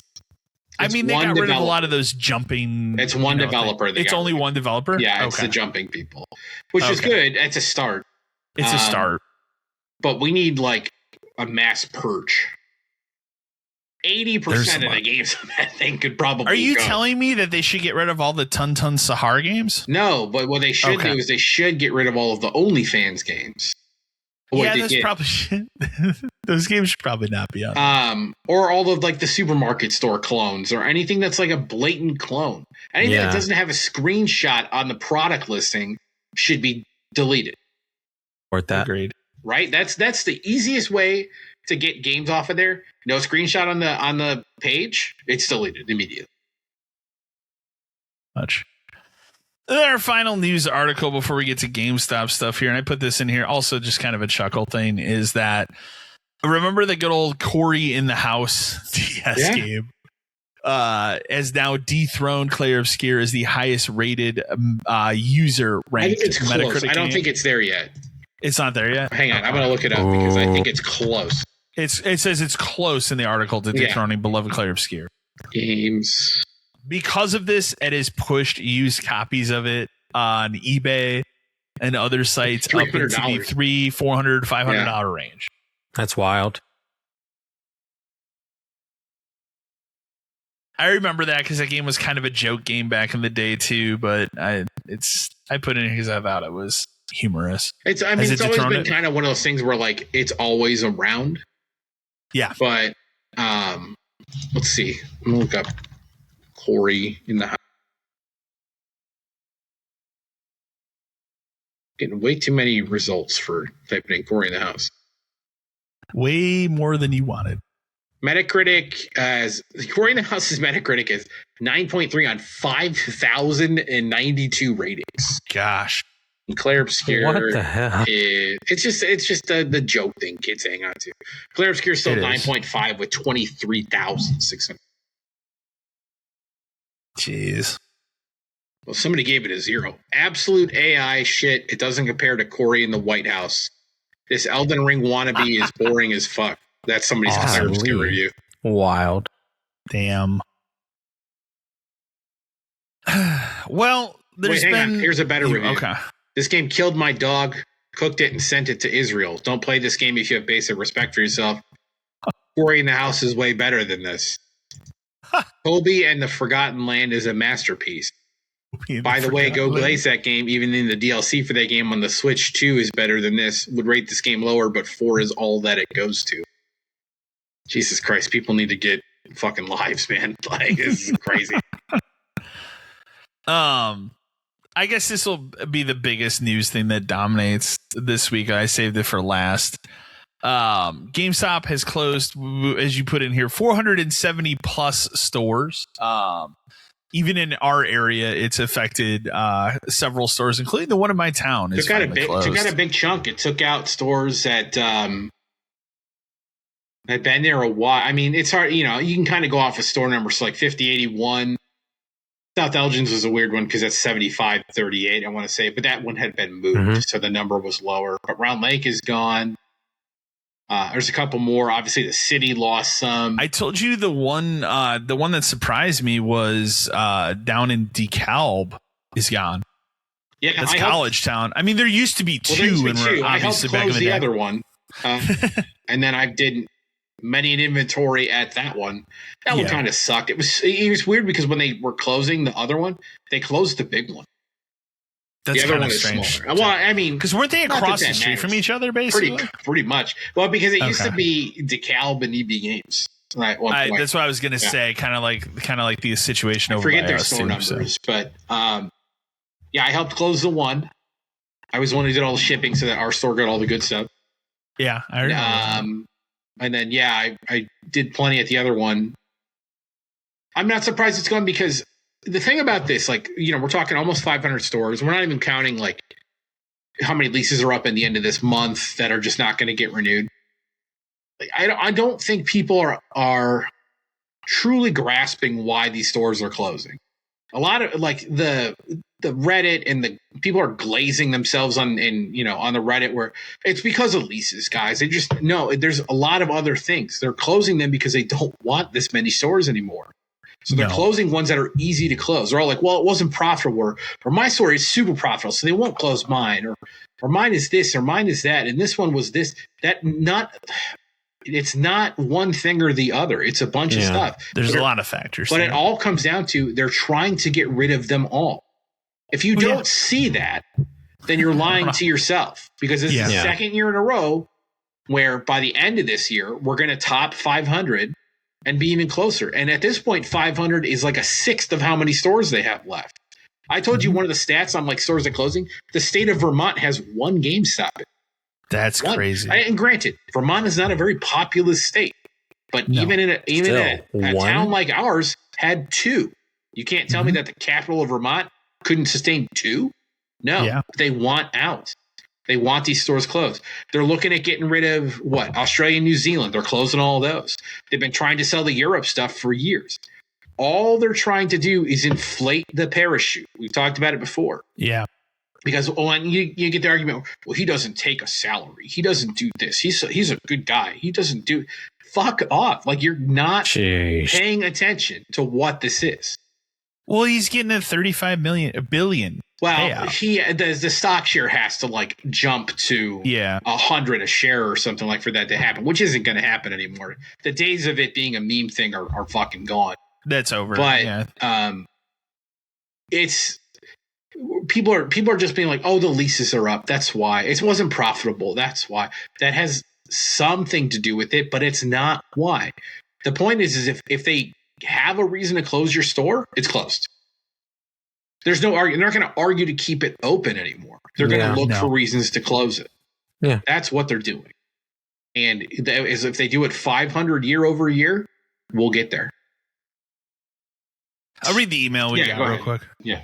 So we got Brad from Redacted. Hi 572 crew. I just finally got the word that my store is finally closing this week, and I honestly couldn't be happier. I've been working on getting out, but I'm just happy for the madness to be over. There's a lot of closures going on. What is your all's take on it at this point? Do you think 2026 is the final year for GameStop? Thanks, longtime listener. Not yet. I think it's close. We're working. Yeah. We're working on it. We've been saying it for a couple of years. We're working on it. Yeah. Well, we've said it in the past too, where my theory is one day he's going to Thanos snap and all stores are closed. Well, I think that's the actual end.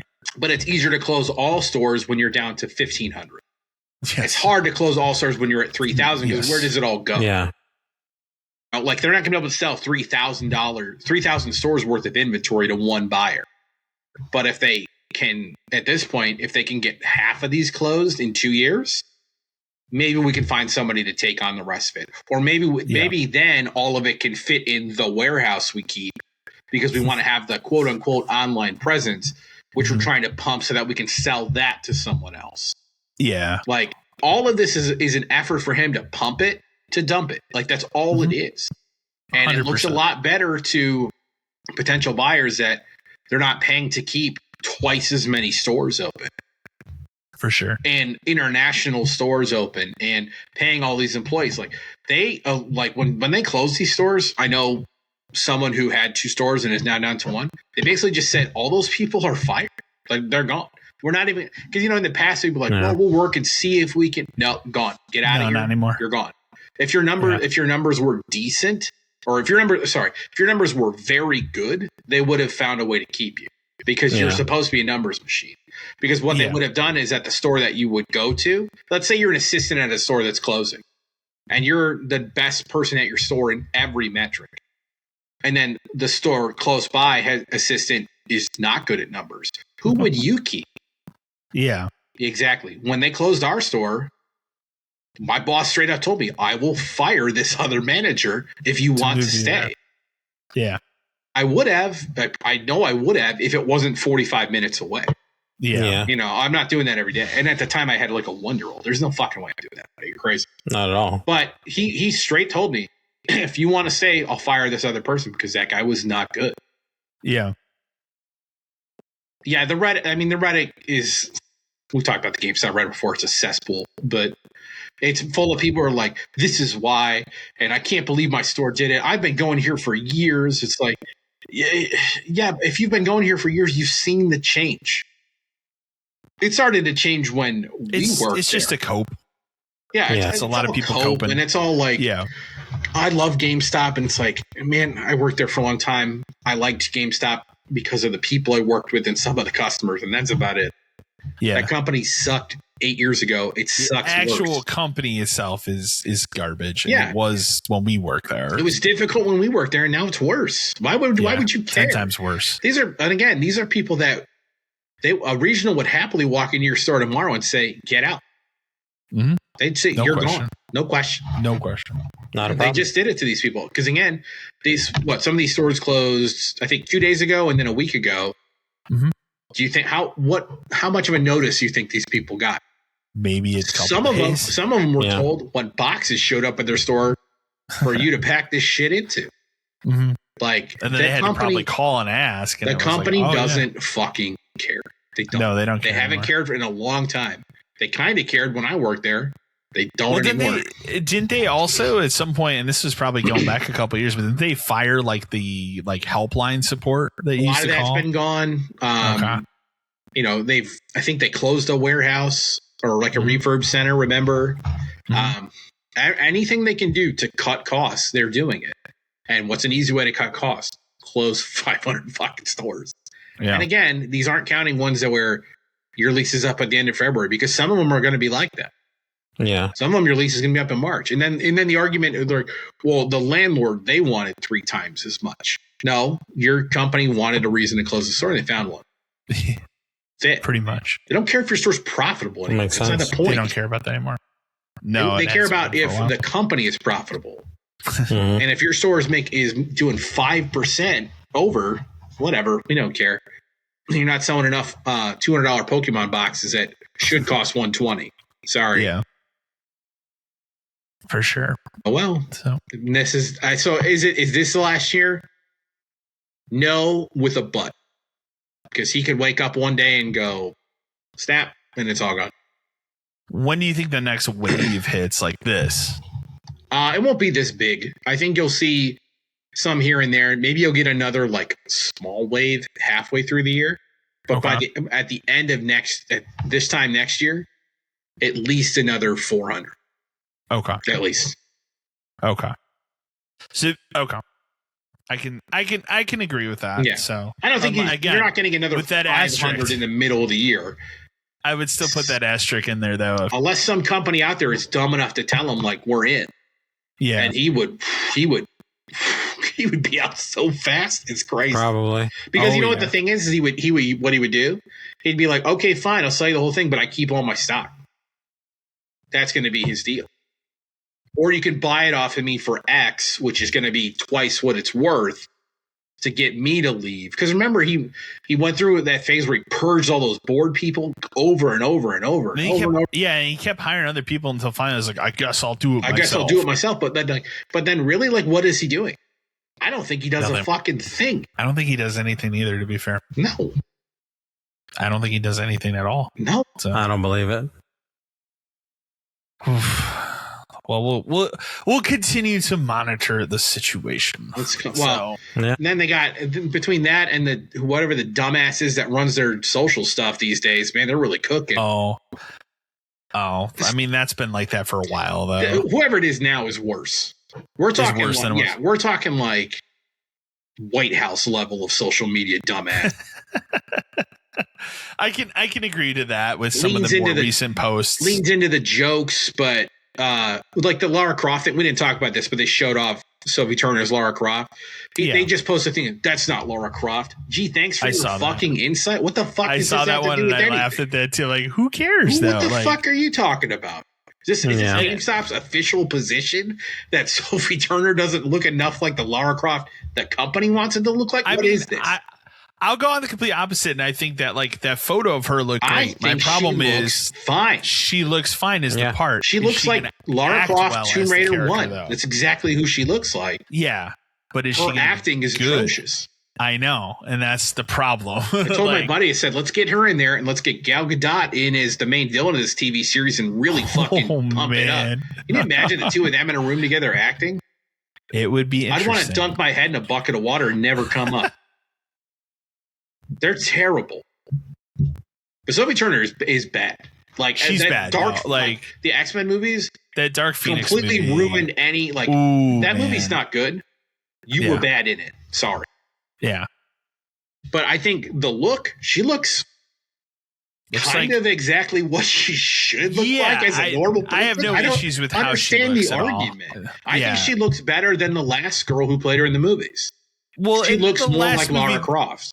That last movie, they were going off the 2013 game, like the newer stuff. Yeah, but even that, she didn't fit that well. Like, she didn't fit it as well. The movie wasn't terrible, but we also had the argument at the time of like, you could just get the actress that plays her in the fucking games. At the time, it worked perfect. It would have made perfect sense. And it would have been the biggest synergy.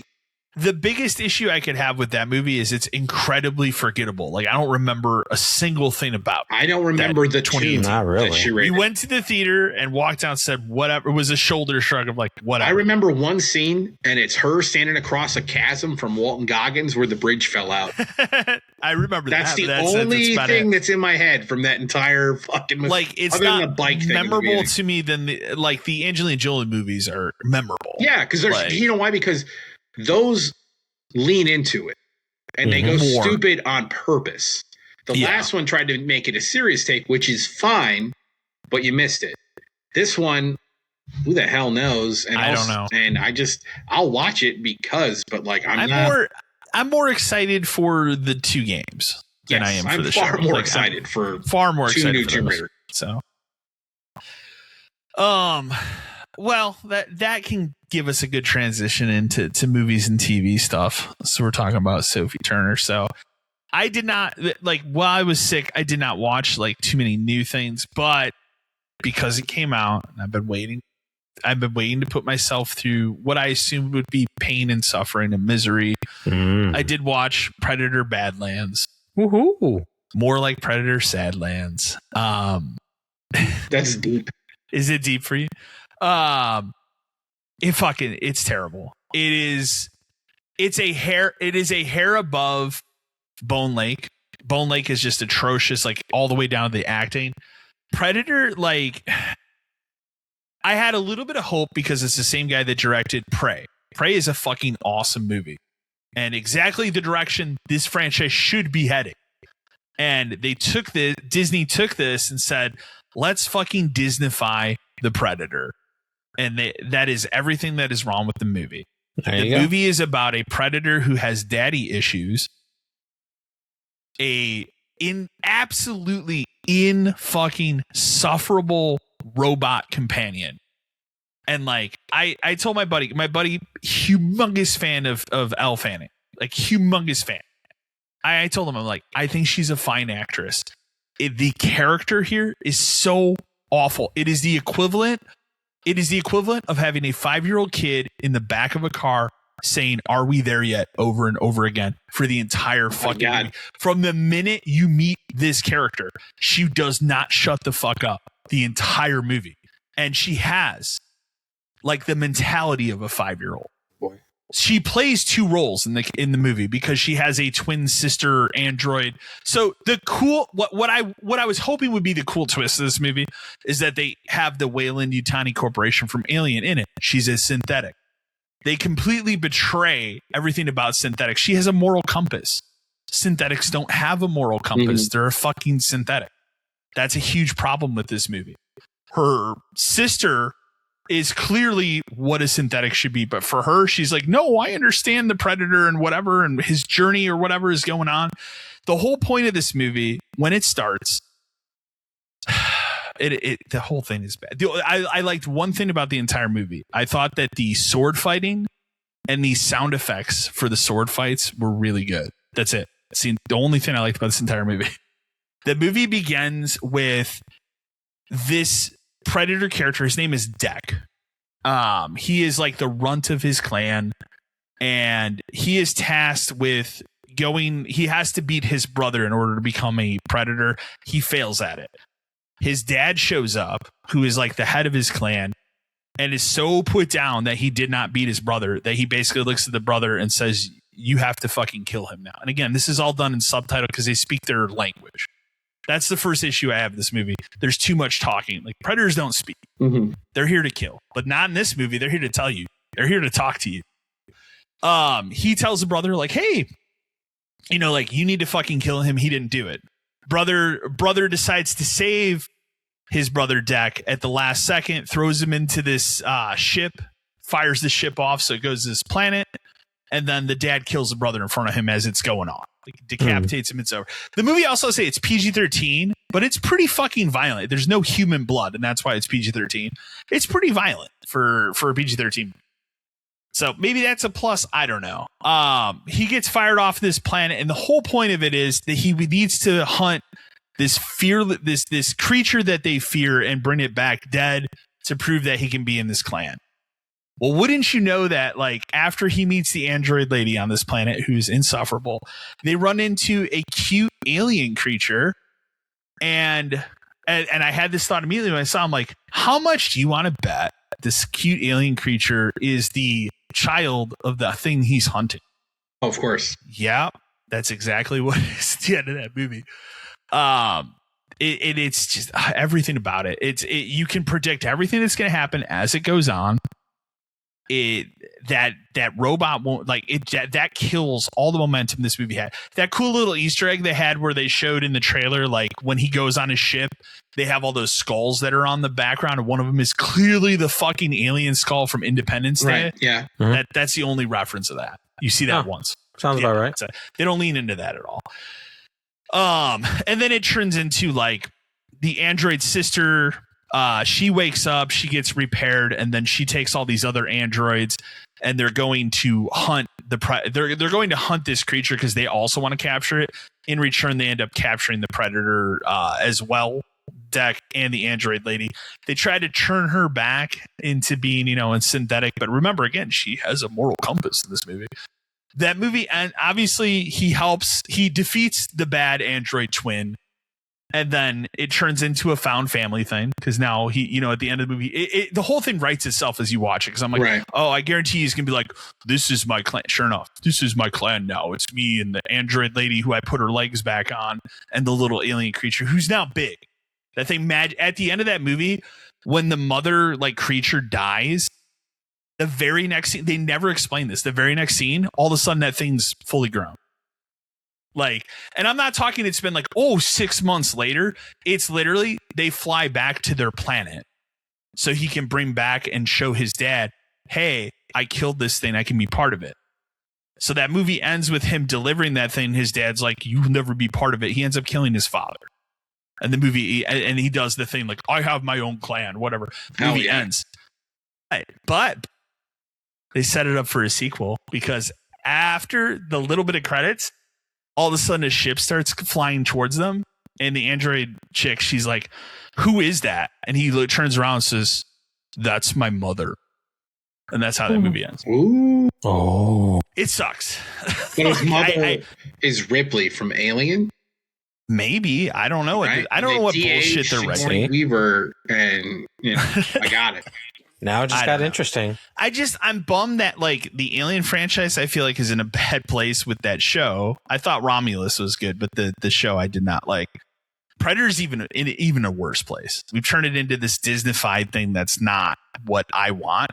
And the part of it that kills me is like the movie was successful. There is a group of people that like it. And if you pull the Predator part of it out, you can look at it as like an alien underdog story, whatever.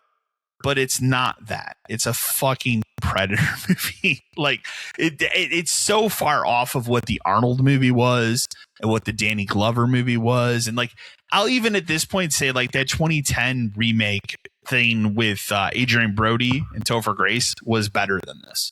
So terrible. I think I gave it a 3. Like I hated it. The only other thing that I've watched outside of just like old stuff and everything when I had the flu, I started this show that I remember in the 90s would come on like UPN after cartoons. Okay. And I never so I would see like the beginning like intro sequence, but I never watched it as a kid, called Forever Knight. Do you remember this show? No. Okay. It's a unique premise. So the main character, his name is Nick Knight. He is a cop that he's a cop that is a vampire. Okay. So he only works at night and he hides his vampirism. He's trying Nick at night. Is that what you're saying? Yeah, exactly. So he hides his vampirism and he's a cop at night. So they have that worked out, but he goes on like unique cases and stuff. Sorry, he has to hide that fact. Work at night. They explain it like he has some bullshit condition or something, but it's very unique. It's very different. It has a very 90s like intro, and that's what I remembered about it as a kid because it would always come on after one of those Fox Saturday morning things or whatever, like Men in Black cartoon or something like that. Like it would end at that, and they'd throw reruns of this on. Like, oh, I'm probably not going to watch this, but I would always watch that intro. So I'm like 7 or 8 episodes into it. It's not bad. And the little bit I looked up and did like a little research on it, it was a show that was based out of Canada. So it was filmed up there. Kind of, it has that like, remember the first like 4 seasons of the X-Files were filmed all in Canada? Yeah. And they kind of have that like thing for TV stuff. Yeah. That had like that kind of more darker atmosphere to it. And then probably like around the 5th or 6th season, they shifted that to LA and it kind of loses some of that like darkness in the background and stuff. This show reminds me of like the early X-Files and the way that it's filmed and stuff. So that makes sense. Not a bad show. So I don't know if it's like streaming on anything. That's something that I had to acquire, but I have been enjoying the little bit that I've watched of it thus far. So I haven't watched any other movies. Like I will say there are multiple nights that I sat down. I was like, tonight's the night I'm going to watch that Leo movie. And then every single time without fail, I'm like, that's 3 hours long. And then I watch 6 hours of something else. Well, yeah, so that's how it works. That's how it always works. So I will try and get that watched before the Oscars. And there's some other stuff like whenever Marty Supreme is up, I'd like to see that as well. So same. I'll kick it to you, Dan. All right. So I've only watched a couple like major things. So I went and saw Zootopia 2 finally with my kids. The movie's fun. It's fine. It's kind of exactly what it is. I don't know how else to explain it. I think I do like the first one a little bit more just because I think like this is one of those movies where like the sequel rehashes shit from the first one where it's like, oh, we solved our problems at the end of the first one, but did we really? And then they have to go through that again. You're like, Jesus Christ, dude. Like, is this going to be the theme every time? But, at the end of the day, like, it's an incredibly well-made animated movie. Like, pay too much attention to the plot. That doesn't make any sense, but, whatever. It's fine. Isn't it their most successful one now? It's their most successful animated movie ever. And I get it. I think like, so. It's, until Toy Story 5, right? Because everybody's excited. Yeah, for sure. I think Toy Story 5 will do really well, but I don't think that movie's gonna be any good. I don't know if I'm going to go to it. I don't want it. It doesn't make. I don't want sense. it either. It doesn't make any sense the way that 4 ended well. Yeah. See, I didn't like 4 either. I thought 4 was fine, but it was like, now we're done. Now it's over. Please stop. Yeah, I guess. I don't know. 3 was the ending. 3 was the ending. 4 and 5. I think if they were smart, they should do like they did with Buzz and how they created Lightyear. They just do like spin-offs in that direction would have sold better. Make more sense. Like a Woody movie, like before he was Andy Storr. I would have been okay with that. Yeah, like I would watch that. Woody movie. Yeah, but do that before he became Andy Storr. Like where'd he come from, kind of a thing. Mm-hmm. That would be good. So that movie's fine. I watched Running Man. Have you guys watched that yet? I have not watched it. Okay. How is it? I like it. I won't say any spoilers because I think you should watch it. I like it, but there are things I don't like about it. Where it's nothing like the old one. Like if you like the Arnold one and you're like, oh, this is like a remake of that. It is not. It is its own story.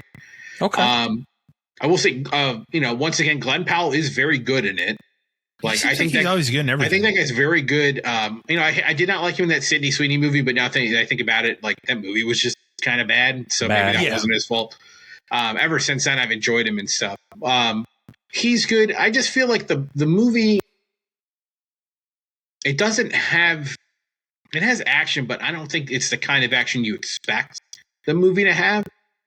Because I saw a review about it where they said, and this isn't really a spoiler, so it's fine, but like they said something about like he gets himself into a lot of situations, but he doesn't get himself out of them. He always relies on like somebody else to help him. When I'm really expecting more of like a Statham kind of performance, where I just want him to be like a hard man who is stopping these guys who are attacking him, and it's really not what happens. He kind of like dumb lucks his way into some things, and it's kind of a bummer. Like it's a more interesting like showing like the behind the scenes of the show and how the show works. There's a twist in it that is sort of telegraphed, but if you're not really paying attention, you won't notice it. But when they say it, you're like, oh, okay, I get it. Which kind of pays off. And then I will say that the ending is bad. Like, that's most people have said. It ends in a way where you're meant to believe that it ends one way, and that's the correct way. And then they change it like in the last like 5 minutes, and it's like you didn't need to do that because they were setting up something throughout the whole movie for like what it's going to be like, and then they finally like give it to you, and you're like, okay. But it's not like the Lawn Walk where it just completely ruins the entire experience. It doesn't ruin the whole thing because that's you can kind of tell why they did it. But it didn't need to be done. Okay. Movies don't always have to end a certain way. They can end another way. This one chooses to take the easy way out. But it's enjoyable. Like it's an Edgar Wright movie, so it's very stylized and it's fun to watch. It does enough, but then like again, there's like weird little parts where it's the kind of thing where like I would probably watch it again, but not for a while. Does it have Idris Elba in it? No. He's not in it? Who is the bad guy is Josh Brolin. Oh, okay. And who's the other guy? Lee Pace, I think, is the other guy. Okay. You know who that is. He was Ronan in Guardians of the Galaxy and stuff. Yeah. That Michael Cera's in it. Which is a little weird, but it's because he's friends with Edgar Wright. His character makes sense, and it does move the plot forward. Okay. But it doesn't. Again, it's one of those things where like they ended a way where it didn't have to end that way, but you chose to. Yeah, okay. It's just kind of strange. But overall, it's an enjoyable movie to like watch through once and just be like, yeah, and then move on. And then Matt, you and I can talk about the next movie, which I like to call Now You See Me, Now Who Really Fucking Cares? Like anymore. So Now You See Me 3 is a confusing mess of a movie where I enjoy the first one. I think the second one is fine. This one takes logic, like not that the first two follow any kind of like real logic. This one just says like "fuck you" to your face. Like none of this makes any sense. the motivation of who turns out to be the main character at the end. Should we spoil this? You're never going to watch it, Kyle. No, I don't. No, I don't think spoilers inbound. I feel like I've seen the first one, but this is like the Avengers where everybody's here. Yeah. Okay. And which is fine because if this movie really seems like it's going to serve as like a passing the torch kind of thing to the new crew. Well, they announced they're making another one. Well, they're making two more from what I read, which is what Justice Smith, Ariana Greenblatt, and the other guy. I don't know his name. Yeah. It's really like a passing of the torch to these three kids because like they pretend to be them to get them to come out of hiding to help them pull off this heist against this woman who's like owns like a diamond mine. Is that what it is? I can't even remember. Yeah, she owns a diamond mine. But like, and then so the twist of the movie is, we'll get into some of the other like the dumb shit in between. The twist of the movie is Justice Smith's character ends up being her half brother, which makes no fucking, because the bad girl is Rosamund Pike. So I get it, but like we're stretching it a little bit here. Yeah. He also turns out to be super French, and his American accent was fake the whole time. The final trick where they bust her, I don't know if you noticed this, Matt. It makes no sense. It couldn't have happened because the one kid steals the F1 car.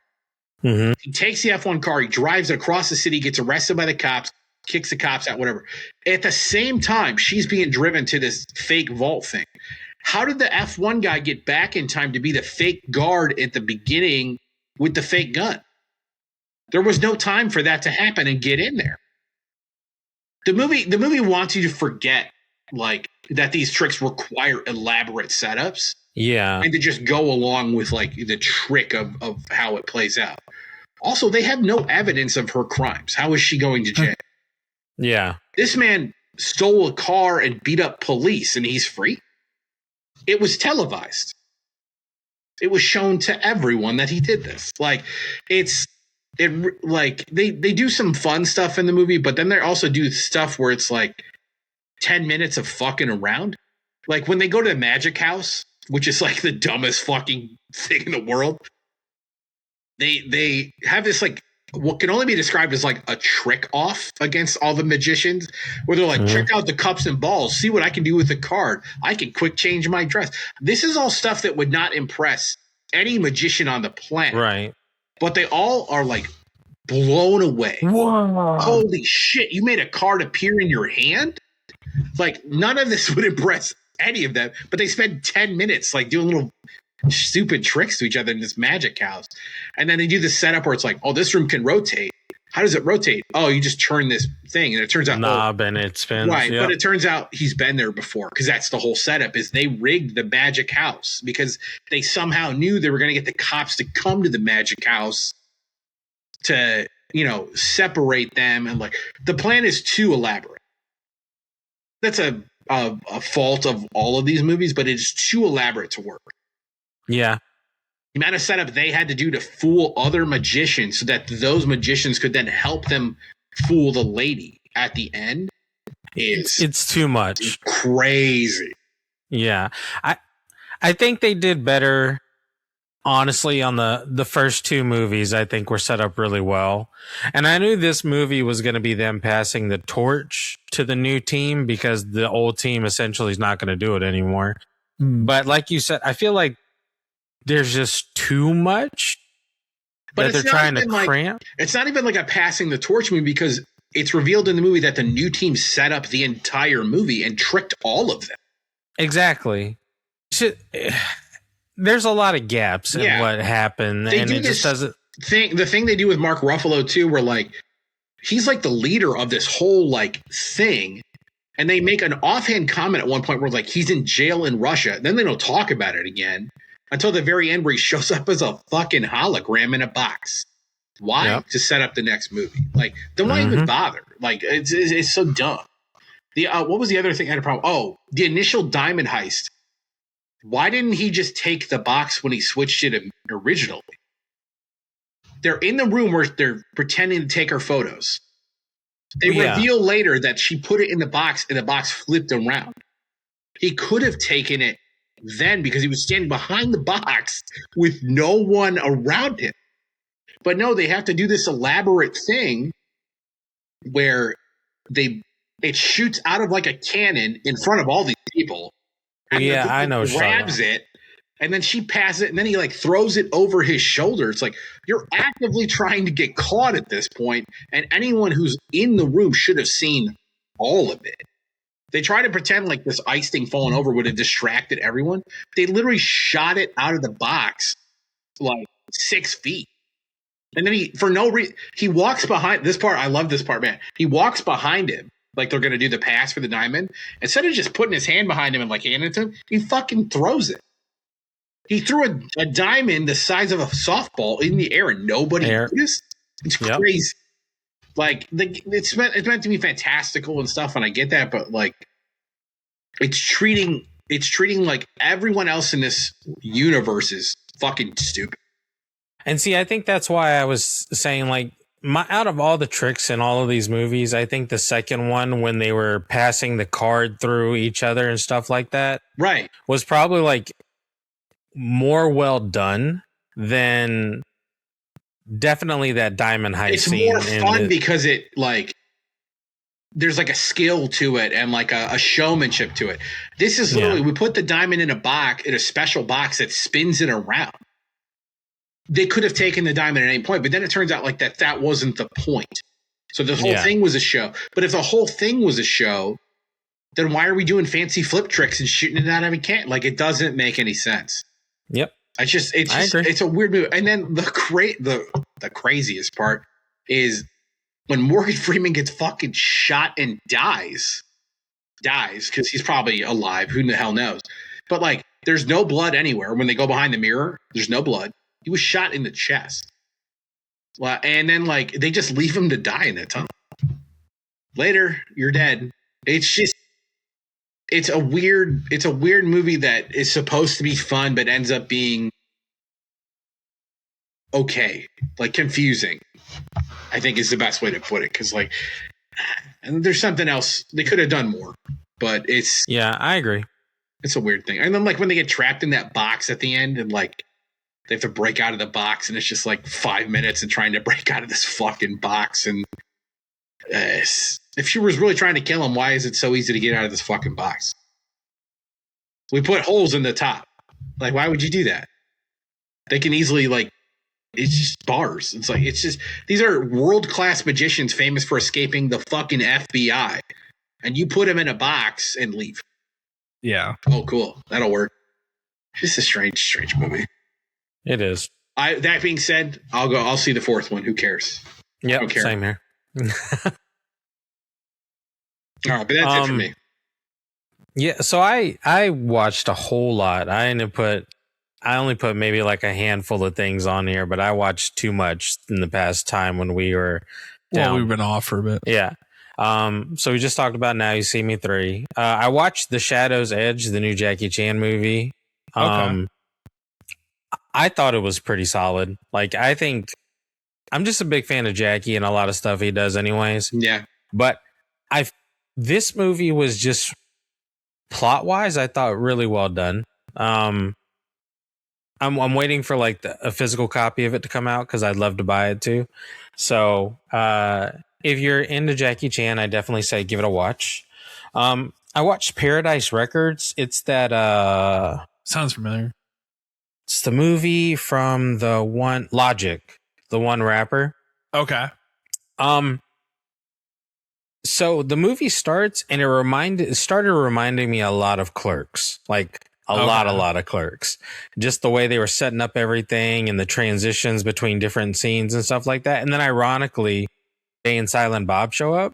Okay. And I was like, that's why this movie reminded me a lot of Clerks. I feel like I saw something about that, and that's why it sounds familiar. It's okay.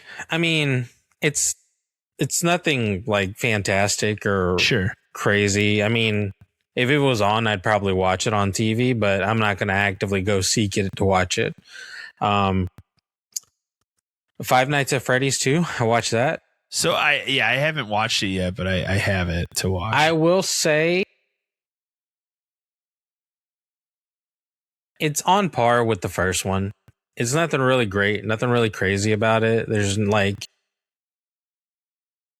It's okay. I mean, I think the only thing about this one that was different from the original is like there is one scene where he's actively working on a computer and he's looking at the door and he's flashing the light and he's looking down and he's flashing the light and he's looking down. So it like, it's a shout to the game. Does this one have more of the animatronics actually killing people or whatever than, because that was a complaint with the original movie, was they kind of didn't do a lot of that? Yes, I guess it has more than the first one.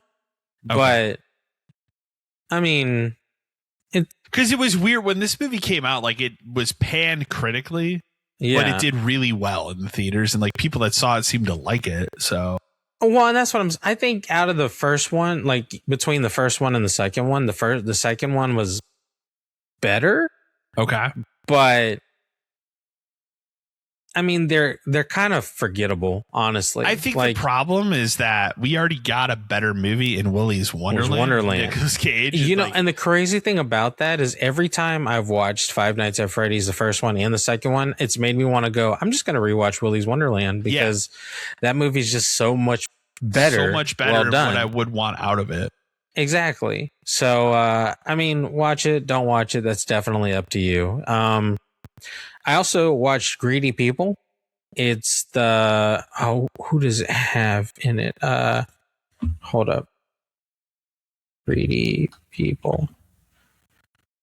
Joseph Gordon-Levitt. That's who him and Himesh Patel. He was in. Well, he's done a handful of different stuff. It was okay. Okay. I can say the way it started and the way it ended, I'm really glad at how it ended versus how it started. And the title of the movie, Greedy People, is really what it's about. So I was actually happy at the way it ended. Give it a watch. It's not bad. I was actually entertained the entire time watching it. So it was pretty good. The only scene, I guess, there's only one death in the movie that really makes me question. Like, an assassin kills a lady in the hospital right after she has a baby. And in my head, it's like the assassin walks into the room. She knows what he's there for. He kills her. And then they pan out of the hospital room and the entire floor is busy. So in my head, I'm like, why didn't you just scream? Like, yeah, it's a little weird. An assassin, if I was 10 feet away from someone who was trying to assassinate me and I knew there was a handful of nurses in the other room, right? Yeah. Why wouldn't I scream? And another thing that did it is she pulls the leads off of her body. And it's like, don't those things make noise? So it's like, why wouldn't nobody else go in there to check on? Here's a question. A lot of what happened at that point, but it wasn't like anything that just completely ruined the movie for me. It was okay.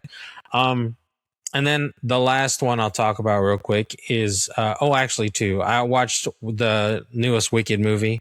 I think most people said it's not as good as the first one, but it's also not. Kind of I think it brought into question of like, they could have just made this one movie. Like they didn't need to make it two parts. I feel like if they would have made it one really long movie, it probably would have felt better than what. So the first one was good. And as a fan of musicals, I thought it was really well done. The second one felt rushed. Like just the whole story was just like boom, boom, boom, boom, boom, boom, boom. And it was kind of like, why did it like, it's like, okay, I see how they got there and I see what happened here, but it's like, it went too quick. And like the pacing was really fast compared to the first one. So it just kind of threw it off a little bit. I thought this was going to be a 3-part movie. I don't know why I thought that.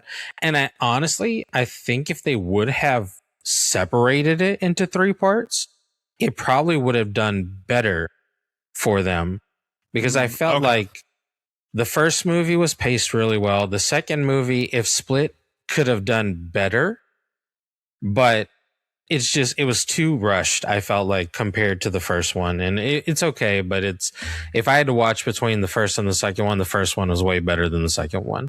And then I watched The Home with Pete Davidson. It's a more recent movie, if I remember correctly. It's in the last couple of months, I believe. Yeah. It was better than I thought it was going to be. I think Pete Davidson does pretty well in this role. It's kind of like a lot of other roles he plays where he's a fuck up and he's just trying to fix what he does wrong. But it's such a like psychological mind fuck that it's really confusing as as the movie's going on, you're kind of like, what the hell is happening? But at the end of the movie, it all makes sense. Like it all makes perfect sense. And you're just like, damn, okay. I didn't see what had really happened, but at the end, what happens at the end is like justified. So you're like, yeah, that's cool. How it ended was fantastically well done for me. And then the big thing, Stranger Things. So Stranger Things I've seen, we watch, and this was no spoilers. We're not going to spoil it. No. Pre-flu, we watched the first, I think, 3 episodes, and then the flu hit, and we have not gone back to it. And I'll say, like, the first 3 episodes, like, they're fine, but I also just have this feeling of, like, I kind of just want it to be done. And it's hard for me to not watch it and be like, these kids are like fucking 30, man. Like the one that takes me out of it every time is Dustin, the kid with the hat. Every time he speaks, it's like the deepest fucking voice now. And I'm like, that kid's not in high school. Yeah, I agree. All in all, I won't spoil it. I'll wait till you guys are done with it. But I know everything that happens, but we don't want to spoil it here. I'll hold off until you guys have watched the rest of it, and then we can talk more about it. But I've watched all the Stranger Things. You've seen all now, so yeah. But that's it for me. Yeah, no, that I was trying to think. There was the only other thing that I did over the winter break that I watched. It's not really a big deal. I watched the entire I did this in like 3 days, but I watched the entirety of Gundam Wing. Like all 49 episodes. I watched it in like 3-4 days. That's all I did. I just cranked that thing out and enjoyed every minute of it. But it's probably been 10-ish years since I rewatched it. So, but that's all on Hulu. And I think it's probably on, like, if you have Crunchyroll or something like that, you can watch it there too. But it's all on Hulu. That's where I watched it. So, but yeah, that can conclude, movies and stuff. We can kick over to emails. We do have an email that will lead into something else here when we get to it. So, in fact, I moved it to the bottom. You moved to the bottom. Okay, that's perfect. So we'll go ahead and kick through here. Grady from Albuquerque, New Mexico. Howdy, guys. With the RAM crisis continuing and video cards also becoming extremely expensive, do you guys think there's any validity to the delay of new consoles to 2030? It's really wild to think that we are in 6 years into this console generation. It feels like we've maybe had the output for like 2. Personally, I welcome a longer console generation. Any thoughts? I would also welcome it to be 2030. I don't think we're anywhere close. I was talking about this with somebody else the other day where I feel like the PS5 base model, we're getting to a point where I think I do want something else, like something new. Okay. Because what do you want, right? What do you want out of a console? 60 frames all the time. No question anymore. It should be 60 frames, 4K all the time, no matter what. I want load times gone.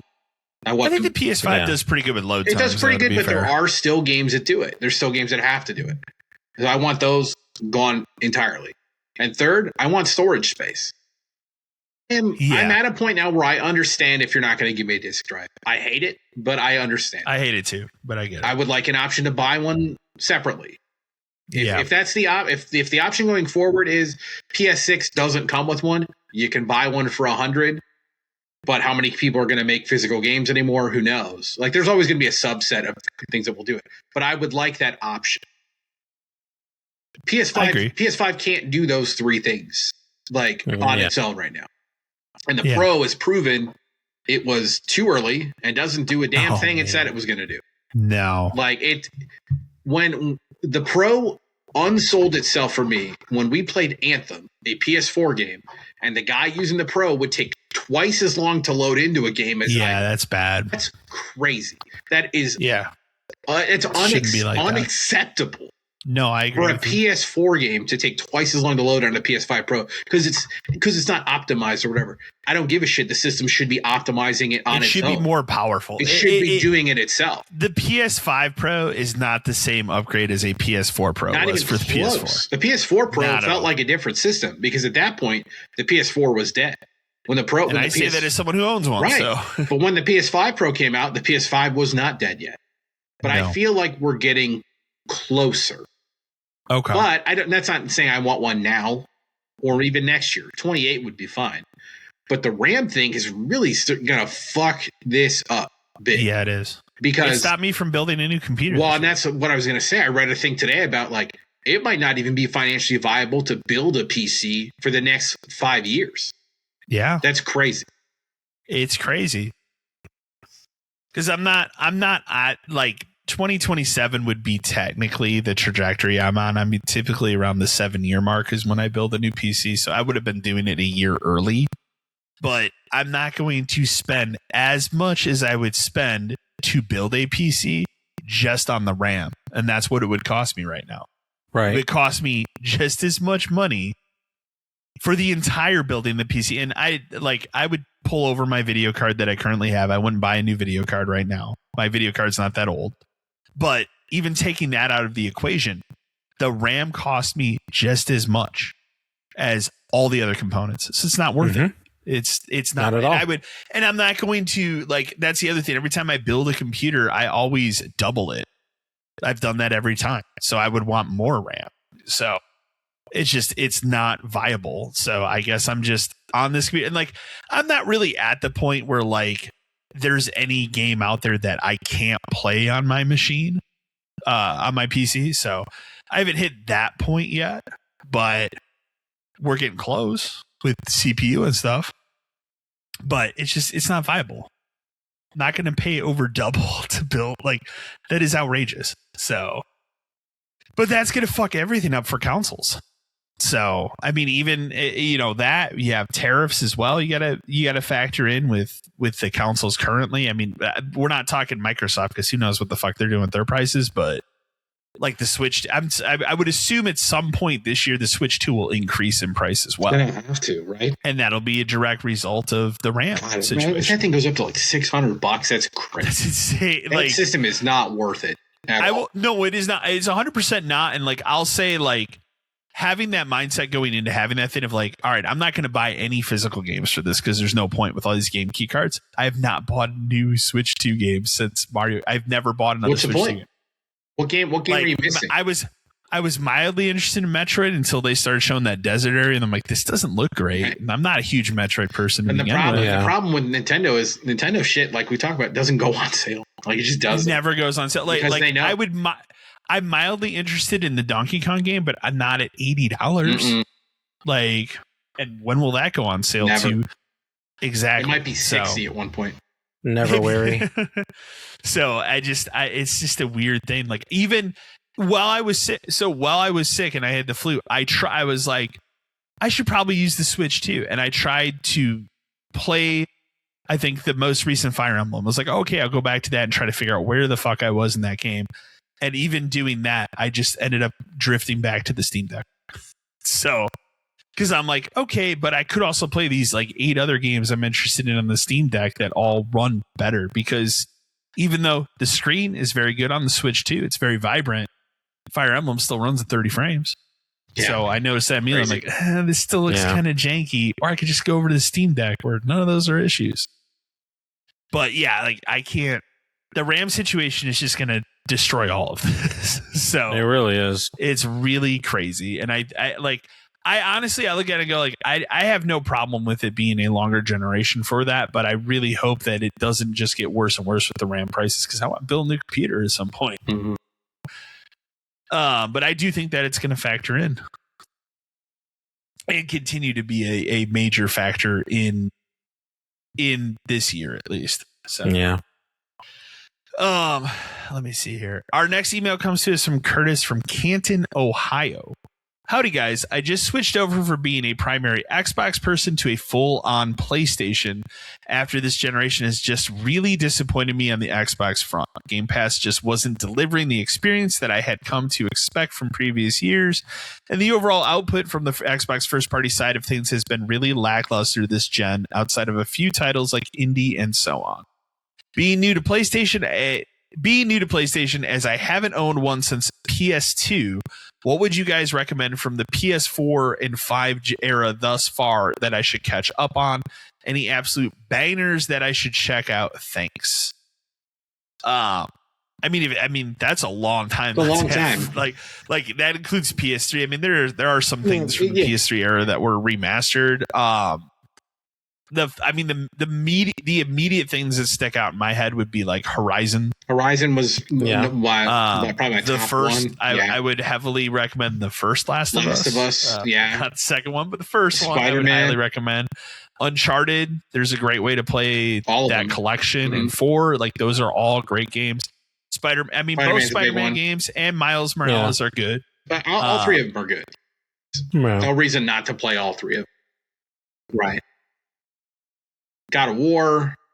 Not that I liked it a lot, but like that game, I can't deny that like the game looks amazing and plays incredibly well.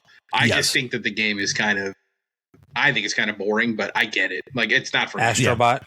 Astrobot would be a great one. If you just want something like fun to play. I assume Persona 5 came over to Xbox at some point. Yeah, it was at some point. But like, if you never played that, it's a great place. There's a ton of JRPGs that never came over to the Xbox side of things. I will always advocate Ys 8. That's one of my favorites from the PS4 era. Ghost of Tsushima. Ghost of Tsushima is an excellent game. I need to play more of that. I've only ever played a little bit of it, but it's an incredible game. Incredible game. There's a lot. Yeah. They really kind of came into their own with exclusives in the PS4 era leading into the PS5. So there was a lot of really good stuff in the PS4 era for sure. That was first party exclusive. Horizon for sure. Last of Us 1 for sure. Spider-Man's. I feel like I'm missing one. I mean, it's an older one than that. Like I would still throw out there because it is only on PlayStation. But Bloodborne, if you like any of the Souls game, if you played any of those, that is exclusive and probably will be forever locked to the PS4 at this point. But Bloodborne is an outstanding one of. I would put high up there in probably the top 3 Souls games easily. Game is tremendous. There's a lot. There's a plethora of great exclusive games for the PS4, PS5. So, and it's like I said, especially if you missed like that generation stuff, you have a ton of stuff to play for a long time. So, missing that many eras of eras of PlayStation. I feel like I'm missing like one more that like I just can't think of. I'm trying to think too. Like I enjoyed The Last Guardian. Yeah, if you like those kind of games, yeah. Mm-hmm. Yeah, and especially if you had a PS2, you may have played Shadow of the Colossus. So yeah, that would be up there as well. Ratchet and Clank, if you like those kind of games, Clank. The newer one was really good. Yeah, I do agree with you. I feel like there's one other thing that we're missing. Big. It's tough because in the past couple years, things have really kind of started to bleed over that you wouldn't have found on Xbox. If you've just switched over to PlayStation, you probably didn't play 7 Remake or Rebirth. Yeah. Because that's hitting now. So just now. That's now. So Remake and Rebirth are worth it for sure. If you like 7. What about Death Stranding? That eventually. Death Stranding 1 did eventually come to Xbox, but Death Stranding 2 is still exclusive. So if you've never played either of those are excellent to play. Yeah, no, there's a plethora of things. I mean, those games alone, all the stuff we just listed will probably take you fucking years to get through all of it. Oh, absolutely. Horizon. If I had to pick one for you to play, like, is Horizon 1.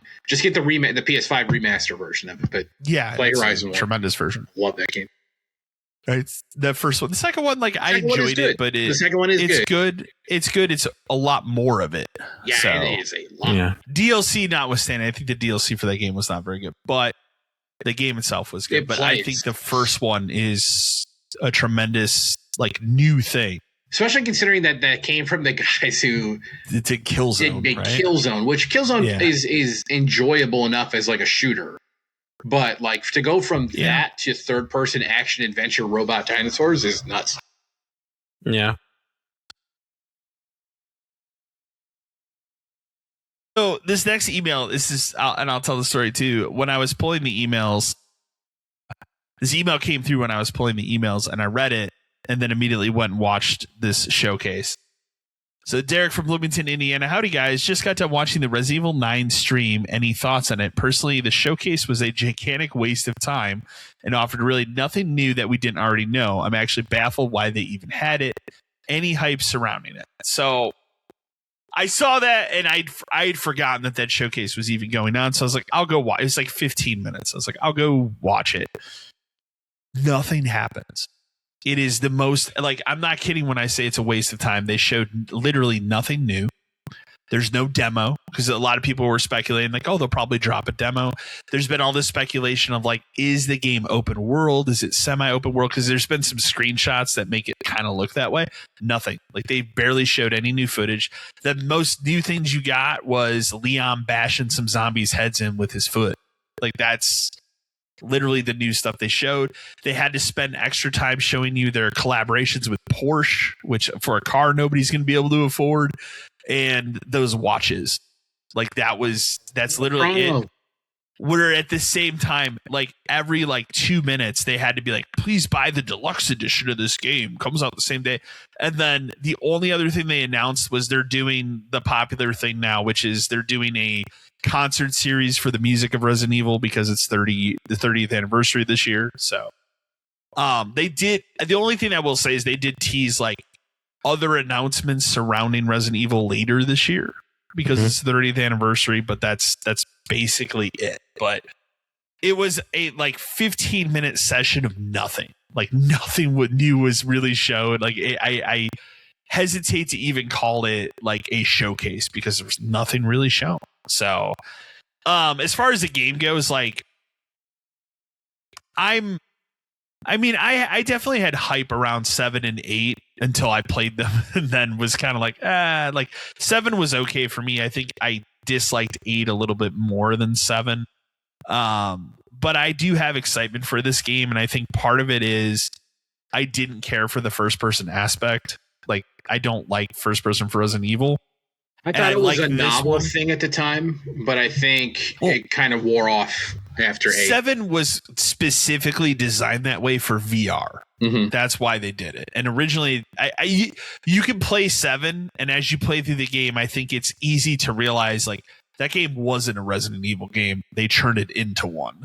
The way it kind of unfolds, the way the game, especially the way the game ends, it's like the last 3, like, rooms of that game are essentially throwing all the Umbrella shit in at the end, right, to make it a Resident Evil game. So whereas, like, 8 felt more like built for the ground up as a Resident Evil game. I also didn't care for the character of Ethan Winters, so 2 games of him was kind of like, bring back somebody else cool. So this game, I like that you can change from first person to third person on the fly for both characters. I do like that they're bringing Leon back. I joke because, like, Leon's not my favorite character, but I actually kind of dig what they're doing with him here. So I'm interested in it. From what they said, even in the showcase yesterday, like, the game is split 50-50. So half of it is going to be Leon, half of it is going to be Grace. I also love the idea of pulling in somebody from Outbreak. that's related to those games and making the entire thing a full circle thing, because they didn't have to do that. So I have hype for the game. I would say I'm hyped, but I'm also cautiously optimistic because the last 2 games I have been let down. So, but it is one of the games that I would say outside, I think it's probably my most hyped game outside of Control Resonant for this year. That's probably my number one. Like we saw that trailer. I don't need to see any more. Just give me Control Resonant. Like, I don't care. Go as fucking crazy as you want with that game. I don't care. I just want more control. So, but I have hype for it. So, our last email comes to us from Wendy from Sacramento, California. Hey guys, you had mentioned on the last podcast episode you'd be doing a special one-off for your Game of the Year, Movies of the Year stuff, and that never happened. Are you still planning to do that? Well, we're going to do it right now. Yeah. We had planned on it. We were going to do it. Christmas happened. Kyle got sick. I got sick. It was just kind of one of those things where like we were never. We'll just roll it into the next episode. Time. Yeah. Yeah. Yeah. Sorry. So we just decided to roll it in at the end here. I will preface for Game of the Year stuff. When I do my own stuff on the channel, it might change slightly. We'll see. And that depends on if I will preface I have not finished Clair Obscur.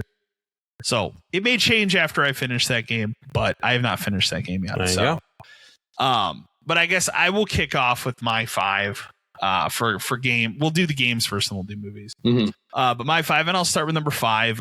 We're clinching it at the end here, but I'm putting in Arc Raiders because of how much fun I've had with it. It's a tremendous game, and it's some of the most fun I've had with a multiplayer game in years. So, just a tremendous time I've had what we've played of it and continue to play of it. So, and I'm excited to see what that game becomes with the stuff that they add to it, different events that they're going to have and whatnot. Number 4 for me, even though it had its problems at the end, the Elder Scrolls 4 Oblivion remaster. It's one of my favorite games of all time. It's in my top 5 of all time games, Oblivion. And just that great moment earlier this year of like, it's actually happening and it's out, tomorrow kind of a thing. Really awesome. And that game, it looks tremendous. I know that it's built on the same, like they literally just threw it in Unreal 5 on the same exact engine, and the game has all the same problems that it did 20 years ago, but I don't care at the same time. It's more Oblivion, but a better way to play it in most respects. So, and had a blast with it, even with all the crashing at the end there. Number 3 for me, Power Wash Simulator 2. It didn't take me as long to platinum this as the first, like getting everything done in the first game did. But that also had much of DLC and stuff. And I'm sure, I think they didn't they announce the first DLC for this is like March, somewhere around there? Yeah. I think that was something recent. And they're doing more collaborations and stuff. But again, at the end of the day, it's more Power Wash Simulator, but I think that it's more refined. It kind of, they removed some of the jankiness that was in the first game for this one. Yeah, and I think this one runs better. The floor brush and all that kind of stuff. The floor brush is a game changer in this game. Like, absolutely. But I just had a great time with it. I mean, that's what derailed me. I probably would have finished Clair Obscur, but that's what derailed it for me was I stopped. Said I'm going to play Power Wash, and then that's all I wanted to play for like a month as I played through that game and did everything. But I had fun getting the platinum for that and doing that. Number 2 for me is Clair Obscur. I haven't finished it. I will finish it, and it might overtake my number 1 slot by the time I do my personal stuff. But a lot of it for me is just what that game does, and a lot of it is it restores hope for. It restores hope for like we can have smaller scale video games come out. Not everything has to be a AAA crazy billions of dollars spent video game. This was a game made by a team of 30 people and is more impactful than a lot of these triple and quadruple A games have been in the last couple of years. And the story, like, again, I'm only halfway through the game, but like the story so far has been some of the best I've seen in a video game in years. The way that it unfolds, and it constantly keeps you on that hook of, I want to know more about what's happening in a good, not like the Mindseye way of like, I don't know what the fuck's going on, but I need to see more. This is more of like, I just need to know what's happening. Like, what is the next thing? what is like why is this happening? And then you have that big twist at the end of Act 1, which massive. Did not I did not predict, but it went a different way. I kept asking you, like, I want you to like kind of tell me what things that happened. You would tell me something like, no, and then when it happened, you're just like, it was an oh shit moment. It's a big deal. Like it's a big deal. Yeah, it's a big deal that dramatically shifts what you think is happening in the game. Like it's absolutely So, just a wonderful game. And then number 1 for me, and we'll see how it shakes out when I do my top 10 list, personally, but Death Stranding 2. Every minute of it is batshit crazy, but it's also at the same time, and I said this when they put out the trailers for it, like the game is batshit crazy and probably the craziest that Kojima has done. But at the same time, I also feel it's the most focused video game that he's ever made because it's kind of straightforward at the same time while being batshit insane. And it improves upon the first game in every way possible. Like the gunplay is much better. Delivering packages works a lot better. There's a lot of more different environment throughout, like the different deliveries and stuff. There's a lot more going on in the game. It is a incredible looking game on PS5.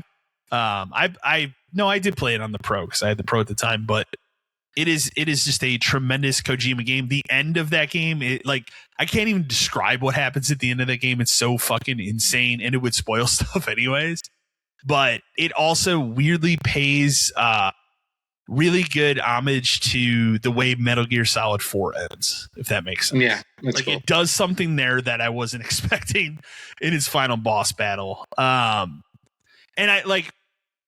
also, I think it's like, if we talk about like people giving performances in video games, I'd argue it's one of Troy Baker's best in this video game. So tremendous game, easily my game of the year. We'll see if that changes after I finish Clair Obscur personally, but right now that is my pick for 2025 game of the year. Okay.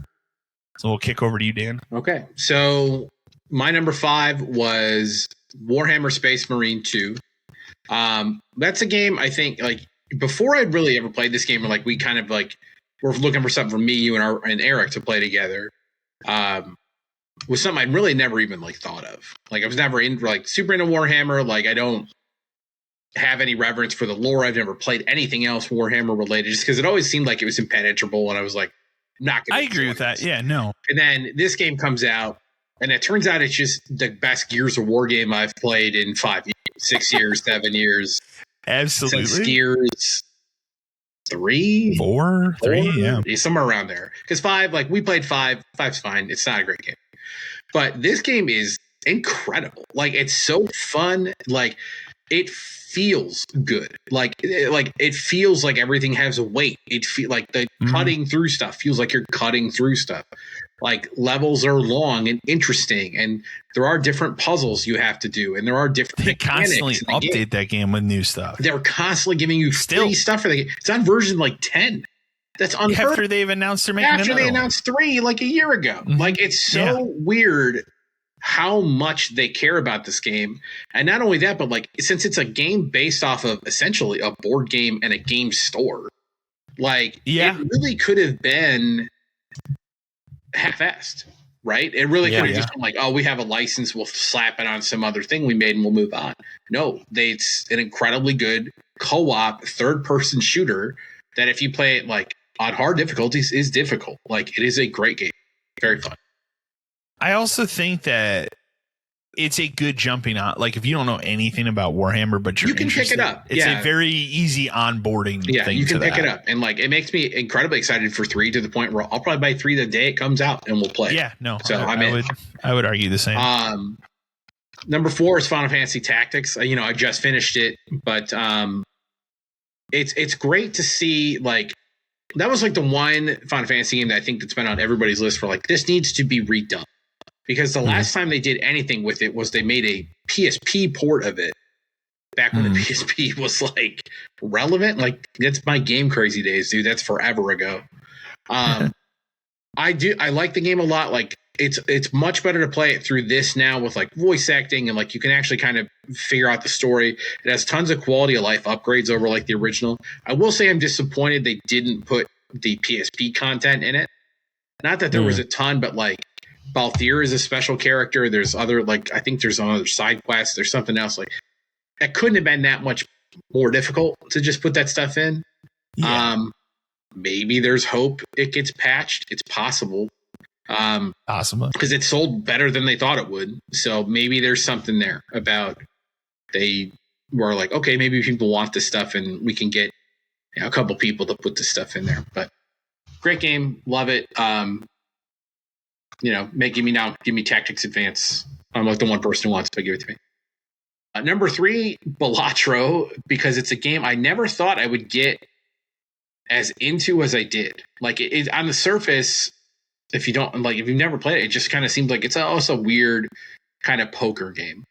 But it is so much more than that once you start getting into like the deeper levels of like how the mechanics work and how the jokers work and coming up with strategies to like double, quadruple, times 20. Like, you can do insane shit in that game if you are doing it right. And it's one of those games where you can turn it on and be like, oh, I'm just going to play for a half hour and then lose 4 hours because you just keep playing more. Easily. Yeah, it's such a good game. So and it has enough variety in it where it's not the same every time. So if you did one run, isn't going to work the next run because of the roguelike structure of it. But yeah, it's great. Balatro is such a fucking good, and for the price, it's unbeatable. Like, it's crazy. Number 2, and I probably would have told you in the beginning this would have been number 1. And again, this is a game that came out, the year before, but we count them as games it we was played at the end of the year. Yeah. But Indiana Jones, that game is phenomenal. It's hard to find something wrong with it other than maybe some parts feel a little too long, maybe. But even like the open world hub areas are so much fun to just kind of like explore and like find ways to go around, and like you can go this way and unlock this door and then you find this thing. Like, there were some collectible glitches and some stuff like that which kind of take a notch off, but it's such a good game. Like, it looks amazing. It plays even better. Everybody was worried about it. First person whip. Now, first person whip's awesome, dude. It's really good. Yeah. I make fun of Troy Baker a lot, but like, if I didn't know it was him and you didn't tell me it was him, he sounds so much like him. It's weird. It's ridiculous. Yeah. Weird.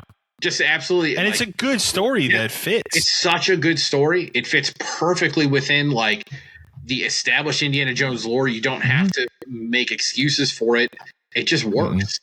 I played it through on Xbox because I borrowed yours. Like, I will get it again on PlayStation. I will play through it again because it's that good. And like, I can't wait. Obviously, like, Wolfenstein 3 is next, but we're getting another one of these for sure. Like, absolutely, it did really well. It did incredibly well. It was so good. And then number 1, it's no secret. Like, it's Clair Obscur. Like, that's the best. I was Final Fantasy. It's the best Final Fantasy game I've played since 12. It's the best RPG game I've played in 5 years. It's the best game I've played in 5 years. Just everything about that game is amazing. Like, if I would give that game a 10 out of 10. Like, and not a lot of stuff gets a 10. It's hard to get a 10, but like, Claire earns it. And it's not even like I'm giving it. It earns it. The story's incredible. I was hooked from the start. I had to know more. I had to know everything. And then, like, that would be enough for a lot of games for the story to hook you. But the game plays amazing. The game looks amazing. The voice acting's incredible. The music's even better somehow. There's some that real game bangers. has some of the best fucking music I've heard in a game in I can't even tell you how long. And the thing is it's all different styles of music. It's not just like, this boss fight has like kind of like an electronic mix to it, whatever. But then there's like that haunting acoustic stuff in the beginning. And then there's the really fucking hard, like, prog rock stuff towards the end. It's just, it's so enjoyable. Like, to just listen to that soundtrack is great. Yeah. And when the story, when the twist is finally revealed, and then there's another twist after that, and then like you kind of get to choose your own ending and which one is the good one and all this kind of stuff. Like, it's so good. And how it was made is amazing. I will say, like, I hate all this like AI backlash shit against it. Like those people can fuck off. Like you think half these games use AI, dude. I think the amount that they use it is also incredibly minimal. You're using it for inspiration, fine, but like we're talking. People are acting like they made the entire game out of AI. No, they didn't. No, they didn't. But anyway, like to go back to it, like whatever these guys make next, I want it. I would love a game set in the universe that's not the same style, if that makes sense. Because there's when you figure out the ending, there's so much more they can do with it that isn't the same. Okay. That there's an entire other thing we can explore about the lore of this world, and making an action adventure game, kind of like how it could be like a. I don't want to say it would be like a Devil May Cry game, but like you could make it more like that. Something it could be something else. But yeah, or just hire these people and have them make Final Fantasy 17, whatever you want to do. It doesn't. This is Final Fantasy 17, to be fair, but there you go. There you go. What you Matt? So number 5 for me was Sons of the Forest. I thought it was overall a pretty solid game. I really enjoyed my time with it. I still go back to it and play it occasionally. I stopped because I got to a point where I actually fell through my boat, and now I'm stuck, and I accidentally saved it. Ooh. So now I actually have to go back like 7 days before that, because that was my last save. So I haven't gone back to it, but I'm like, I need to, because I want to get through it, because I really enjoyed where I was versus when I fucked up. Number 4, Into the Dead, Our Darkest Days. That's that side-scrolling zombie game that I bought not long ago. Mm-hmm. It's really good. It's just a really good survival style, building your own like community of people and stuff like that. I've been having a lot of fun with that one still too. Number 3, which is really funny for me to put on here, Elden Ring Night Rain was just like fantastic, and I'm still playing. I still play it too. Like I bought the DLC and I need to get back into it. But me and the guy that I've been playing Elden Ring with switched to Arc Raiders, so now we've just been playing Arc Raiders all the time. So it's kind of like, all right, well, we'll go back to Elden Ring eventually. 2, Onimusha 2. They did the remake, and I just really love the whole series of Onimusha. I really do, and I'm really hoping that the next one coming out looks is good. It looks the new good. One. Like it looks good. I got really high hopes for it, and like for it and Reanimal to be the 2 games that I just want to buy. I really have high hopes for those 2. Yeah. And then number 1, it's the Arc Raiders. Dark Horse, man. Arc Raiders, dude. Like I've had a blast with it since I've got it. I've probably talked almost every guy I know into buying it. And you're there on that one. And it's awesome because like it's good because like anytime like I want to play, like everybody's like, hey, I'm on, you on? I'm like, yeah, sure, let's jump on. Let's do some gooping real quick. I don't mind. And it's good because like I play like in the morning before I go to work. I play like 1 or 2 by myself where I literally just run in, find something I want, and run back out, and I don't have to feel like I'm getting like, pressured or doing anything like that. Sure. Fantastic. Such a good game. If you have an opportunity, give it a shot. It's a lot of fun. And it's definitely one of the better extraction shooters I've played versus a lot of the other ones. So absolutely. Yeah. That's my list. Yeah, we can do movies. Four of the 5 movies on my list are horror movies, and I think that's funny. Well, 3 of the 5. One of them is not really a horror movie, but number 5 for me, which is not going to be on a lot of people's top 5 movies, but I think it was said best to me the other day of like, this seems like a movie they made for you, and that is Megan 2. I bought the 4K of it the other day. Like I bought the game the other day. I got it for $11. Think about that. Oh, but I enjoyed it. Like it bombed at the box office. I think when we went and saw it in theater, there was like one other person. Like it was opening night. But I enjoyed it for what it was, because they could have easily just, again, made, a typical horror sequel what the original one was. But I enjoyed the fact that they went with this off the wall idea.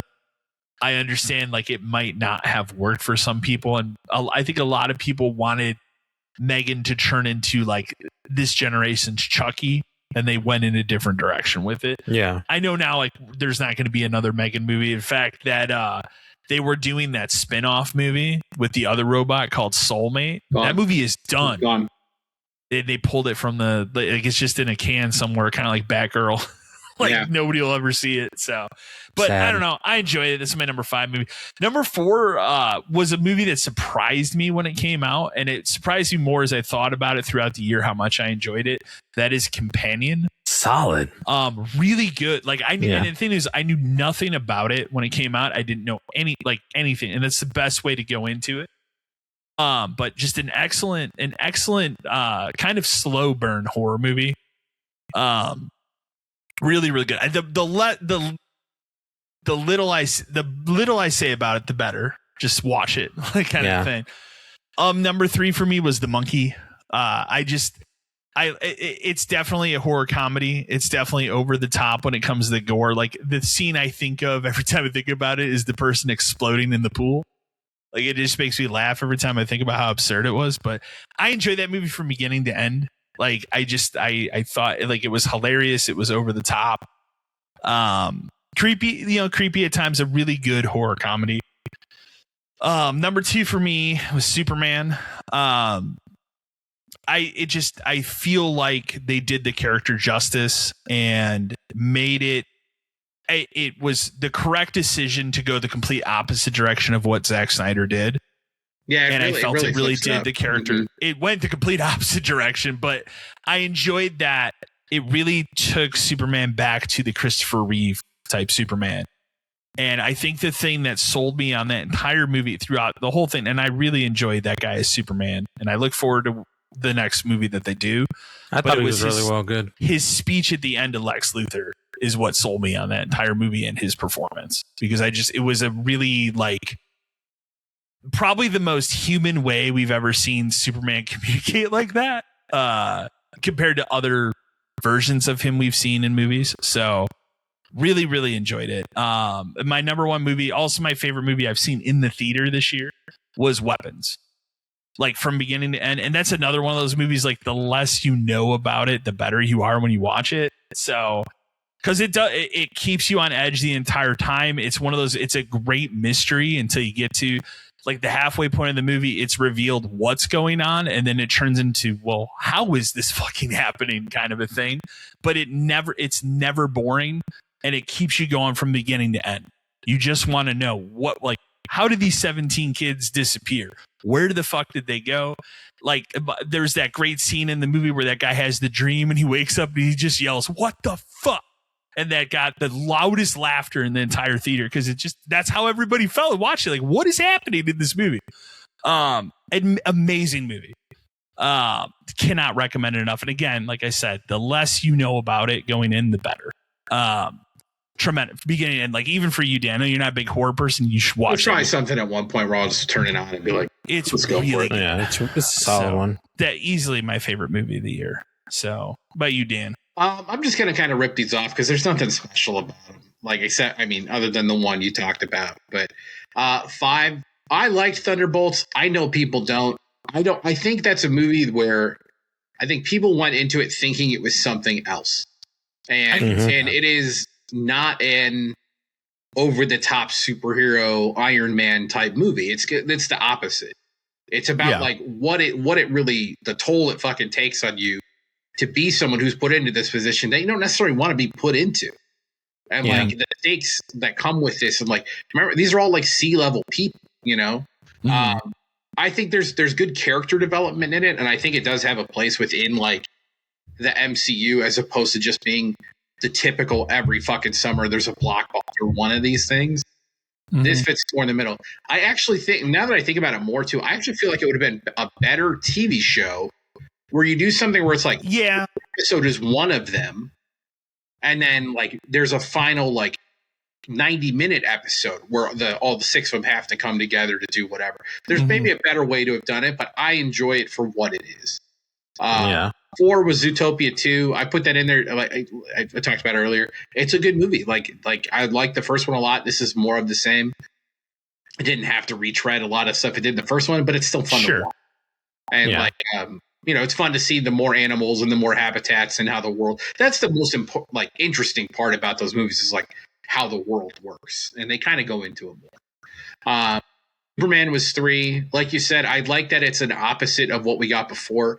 I liked Man of Steel, opposite. But it flips. You know what's interesting about it is it's the opposite of it, where we don't have to sit through an origin. We don't have to sit through a backstory. God, no. We get pieces of it throughout his thing. And then I thought it was interesting that they did decide to change his parents to be like maybe not good people, but because it focuses more on like Ma and Pa Kent being more important to him than what his actual parents were. And I feel like this one finally does Ma and Pa Kent the way you imagine them. Where they're just normal Kansas people who just out, you know. When he goes his to conversation when he goes to visit them is just like a conversation I'd have with my parents, right? And that's just like, last weekend we went into town and went to this restaurant. Like it's ridiculous. And I feel like Pa is more of he understands more than Kevin Costner did, because Kevin Costner, they gave him the role of like, let's have him be a total shithead and then die. And then let's make that be Superman's like basis for how parents should be. Wasn't, this one was a lot better. So I enjoyed it a lot. I liked the Green Lantern stuff. I thought it would have been overkill to have like Green Lantern and Hawkgirl and Mr. Terrific. But it really wasn't. The three of them steal the scene when they're in it. Like the banter between Green Lantern and anybody is good. I mean, Nathan Fillion's good. He's always good, yeah. But like even I don't think they gave Hawkgirl enough to do, but she was good. And Mr. Terrific steals the shit he's in too. He's awesome. Yeah, he does. He's fantastic. Like, you know, it was weird enough that he was in the Arrow show, but like for them to like really ramp it up in this, like he's really good. So I'm excited. I will say that Superman had one of my favorite scenes where he's in that apartment and there's that big fight going on in the background. Yeah, were they fighting, probably one of my fighting like Starro or something? And it wasn't Starro. They were just fighting like a big kaiju monster. Yeah, that's like one of my favorite scenes out of everything I've seen this year. You got actual like emotion out of him and like how frustrated he is because like he's just trying to do good. He's just trying to help, and and we didn't even talk about it. Your boy Nicholas Hoult fucking steals it as Luthor. Nails it. Yeah. Nails it. Like he really does. He's got he's got this like era about him where like he's an asshole, but he's also the smartest guy in the room, and he knows exactly what he's doing at all times. And I think it goes a little too hard on. We almost cause an apocalypse at the end of this thing, but a little like for the first movie and this like setup of stuff, that's a little much. Oh, and Crypto was fun. Like you would think it'd be dumb to introduce his superpowered dog. It worked. It's fine. It worked. Yeah. Fantastic Four was number 2. To get an actually good, fantastic, like enjoyable Fantastic Four I can movie, give you that. Yeah. There's nothing inherently wrong with it. I don't think it's a great movie, but it is enjoyable and fun. My kids liked it. Like they did a good job of making it for everyone, telling a very like long story, but really kind of fitting it into a regular, like they go to space. She has a kid. Galactus is here. Like they managed to fit it all in. You know, obviously sets up major shit coming soon, but like I feel like your buddy, the Human Torch and that Thing are phenomenal together. They like both, the two of those guys, they were the best cast. Yeah, they play off each other really well. I think she's good as Invisible Woman, but still quite not what I want. And Pedro Pascal, he's fine. He's fine. He's Pedro Pascal. He could have been somebody else. He should have been somebody else. He would have been a good Doom. If you think about it, instead of Robert Downey Jr. or whatever the fuck we're doing, he would have been a really good Dr. Doom. Because he could have played that, but you know everybody likes him too much, so they never would have done that. But I guess they did it with Robert Downey Jr., so who the fuck knows? And then number 1, I know this isn't going to be on like anybody's list for anything. I liked Mission Impossible a lot. It's not as good as the last. I saw it twice. It's not as good as even like the last one was, but we summed up every fucking movie. in this movie. Like, we closed the loop on everything. Mm-hmm. We're talking the guy from fucking 1 is in this movie. Yeah, like, that is a cool part of that movie. So, like, it's cool to have him back, and we close that loop, and we close the loop from 3 with what is the rabbit's foot? Well, here it is. Like, we managed to put an end on this entire series of movies, and like without missing a beat. You know, like, Tom Cruise is still Tom Cruise. We've got this whole fucking like sub scene where we're going, like, things falling. I got a good scene. It. You know, obviously, it's like the Fast movies where as they go on, they get crazier and crazier and crazier and crazier. For sure. But, I mean, he flies a plane with his fucking foot upside down, dude. Like, what do you want at this point? Like, it's insane. It's awesome. So, it's just a movie that I have a lot of fun with. I'm happy it got to end on its own terms, because not everything does. Maybe Fast and Furious isn't going to. Like, who the hell even knows anymore? We'll see what that ends up being. But this movie Tom got to go out on his own terms. He set the rules. He did everything himself. He made sure these movies got fucking made. Like, he did. He did this whole thing himself, and it's over. So, you know, they do that thing at the end. We're like, is it over? It is, but it is. I would go see another one. I'm just saying. I would see another one. But that's it. How about you, Matt? So number 5 for me was Kill. Even though it came out in 2023, I didn't watch it till 2025. Hands down, one of the best action movies I've seen this year. Like, it was so it reminded me a lot of that movie The Raid that came out a couple years back. I know, because of the tight space that was in, but like, some of the stuff that they did was just so wild and well done. Like, I'm glad I stumbled upon it because it was a great movie. 4 for me was The Monkey. I thought it was fantastic. It's funny. It wasn't what I was expecting, but it wasn't for me either. When I found out what it was, I was like, oh yeah, I'm in. This movie is wildly crazy. 3, Together. Yeah, I've seen that movie took a turn for me that I wasn't expecting, and I was like, interesting. Okay. Mm-hmm. Some of the scenes in it were a little like cringy, not like in a bad way, just kind of like, oh, don't do it. Yeah. But I thought it was really well done. I know there's a lot of controversy around that movie right now because it's supposed to be like a carbon copy from an indie film, and I still need to watch the indie film, so I'm gonna try to catch that when I can. Make your own decision on that. Yeah, my own decision, but I enjoyed Together. I thought it was really well done. 2, Zootopia 2. I thought it was good. I enjoyed it. My kids enjoyed it. I think they just, like you said, they reused the same formula for the first one, and for me it worked. I think it's just a little bit much to go through we went through this whole movie, the first movie, about like, should we be partners? Yes, we should. And then immediately, should we be partners? It's like, okay, well. Right. I think the thing I really enjoyed I think what I really enjoyed from it was the reptile aspect, like learning where they were, and like, because I thought that's the first thing I had in the first movie. I was like, oh man, like why aren't they showing anything else like that, you know?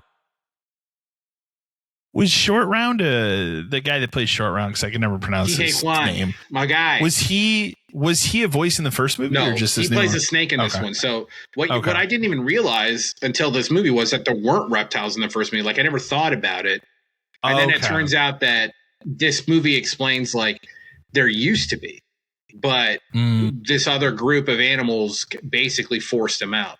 And the plot of the movie is they're trying to do that again. So that's the case they have to stop, is like, interesting. Why? And it involves this like book and a whole bunch of stuff. And what I thought was really cool was during that whole scene of the swamp, like they were like, some of the carnivores were actually eating like other animals that weren't technically animals. It's like, weird, you know because like fish are a thing in this world, but they're not sentient. And, right. Yeah. So it's a little strange because it's an animated thing, so it like follows its own rules. but it breaks a ton of them because some of it doesn't make any sense. Like also, like they talk about how this is a weird thing about the movie, but like they talk about how this happened 100 years ago where the reptiles got pushed out, but nobody remembers it and nobody knows. It was only 100 years ago. How does no one know? That's weird. Yeah. Like it's and like they have to find this book, and the reason for the book is a little like shitty because it's like, oh, it's just this, and you're like, okay, I hate to judge a kids movie that way, but like it's really just to move the plot forward, and then there's the surprise twist aspect of it. But did you stay for the credits thing to see the teaser for 3? Mm-hmm. Where because again, definitely will be a 3 now. It's like shit, dude. But the teaser for 3 is like she's in her apartment and then she leaves and then a bird feather lands on her windowsill, and then you remember, oh, that's right, there are no birds either. So something. But yeah, I mean, they're very good movies. Like it's just we could have done a little something different. Yeah, I agree. And then number 1, Weapons. I thought that was a really solid flick. And tremendous movie. I think what really did it for me was the fact that you didn't know what was happening until you actually watched the movie. Well, it had a perfect setup just when they put out the first trailer, because it begs that question of like, what happened to these kids? And that's the entire premise of that movie. And I understand, like, when that guy presented that script in Hollywood, that it was like the bidding for it was crazy because it's such a unique and interesting premise. Yeah. Everybody wants to know what happened, like, Yeah. But see, that's how I feel like trailers need to be right now. Yeah. If you're trying to get people to come in and actually watch your movie, stop giving away. There's not a single thing in that trailer. I mean, a little bit, but not really. Like, I'll say this, watching the trailer for the movie, I would never have guessed what the actual thing is going on in that movie. Exactly. So. And I kind of like, for me, that's what piqued my interest and got me into it. And like recently they've been giving so much away for Doomsday coming out. And it's kind of like, all right, like they also have to go heavy on the marketing for that, because that is literally the most expensive movie ever made. So yeah, but it's still like one of those things where it's like, it'd be cool to like see a lot of this happen. I still think that movie will hold surprises, but I also like going to that movie, it's going to be a gigantic mess. Oh yeah, for sure. Like, no doubt. Like, I hope that it's good, but I think it's going to be a gigantic mess. So, but I agree with you where I think that we see way too much bullshit in the trailers that we see today. The other thing, and this is probably the part of it that you would even like more, Dan, is like the way the story is told from the perspective of different characters. And it's one of those movies where you'll see things out of sequence. I like when movies do that. Yeah. I like it's really well done. See perspectives and like they go back and they show you from another angle and stuff. Like one of my favorite examples of that is like, and I haven't seen the third one because I know it's not supposed to be as good, but like the Knives Out movies, like, I have not watched the new one. Yeah, I haven't watched it. So. I heard it's not great, but like the second one especially, I love when halfway through that movie it restarts. Essentially from a different point of view, and you get all of the stuff you missed and you're like, oh shit, kind of a thing. I like that kind of stuff in movies. But yeah, that is another aspect of Weapons I think you would really enjoy, is the way in which it is told and the way it unfolds from the different perspectives. But yeah, that movie does have like I said, the first half of it is what happened to these kids, and then you get about midway through and then it becomes okay, now we've revealed what it is, but how did this happen? Kind of it's so then that takes you through the rest of the movie, because the whole time you're like, okay, well, how the fuck did this even happen? Kind of a thing. So, because I'll say when it gets to that, it gets to a specific point where you're like, okay, is this what they're gonna do? And then they do the thing, and you're like, oh, okay, this is what they're doing. Well, how the fuck would this work in this? So it's an excellent movie. 100% from beginning to end. So, and that was, I'll say this too, like that was a movie where at the time that we went to go see it was a time where my fiance did not want to go see anything else because she had some crazy life shit going on, and I was like, let's just go see Weapons. It's 2 hours, you'll get out, you can forget about it. And it was one of her favorite things of this year, and she didn't even want to go see a fucking movie that day. So just an excellent movie. So highly recommended. But that's going to wrap everything up for this episode of the podcast. That's our game of the year and movie of the year stuff. As always, send your emails to podcast572@gmail.com. Otherwise, we'll be back in another 2 weeks for another edition. Thank you for listening or watching. Thank you, everyone. Stay safe.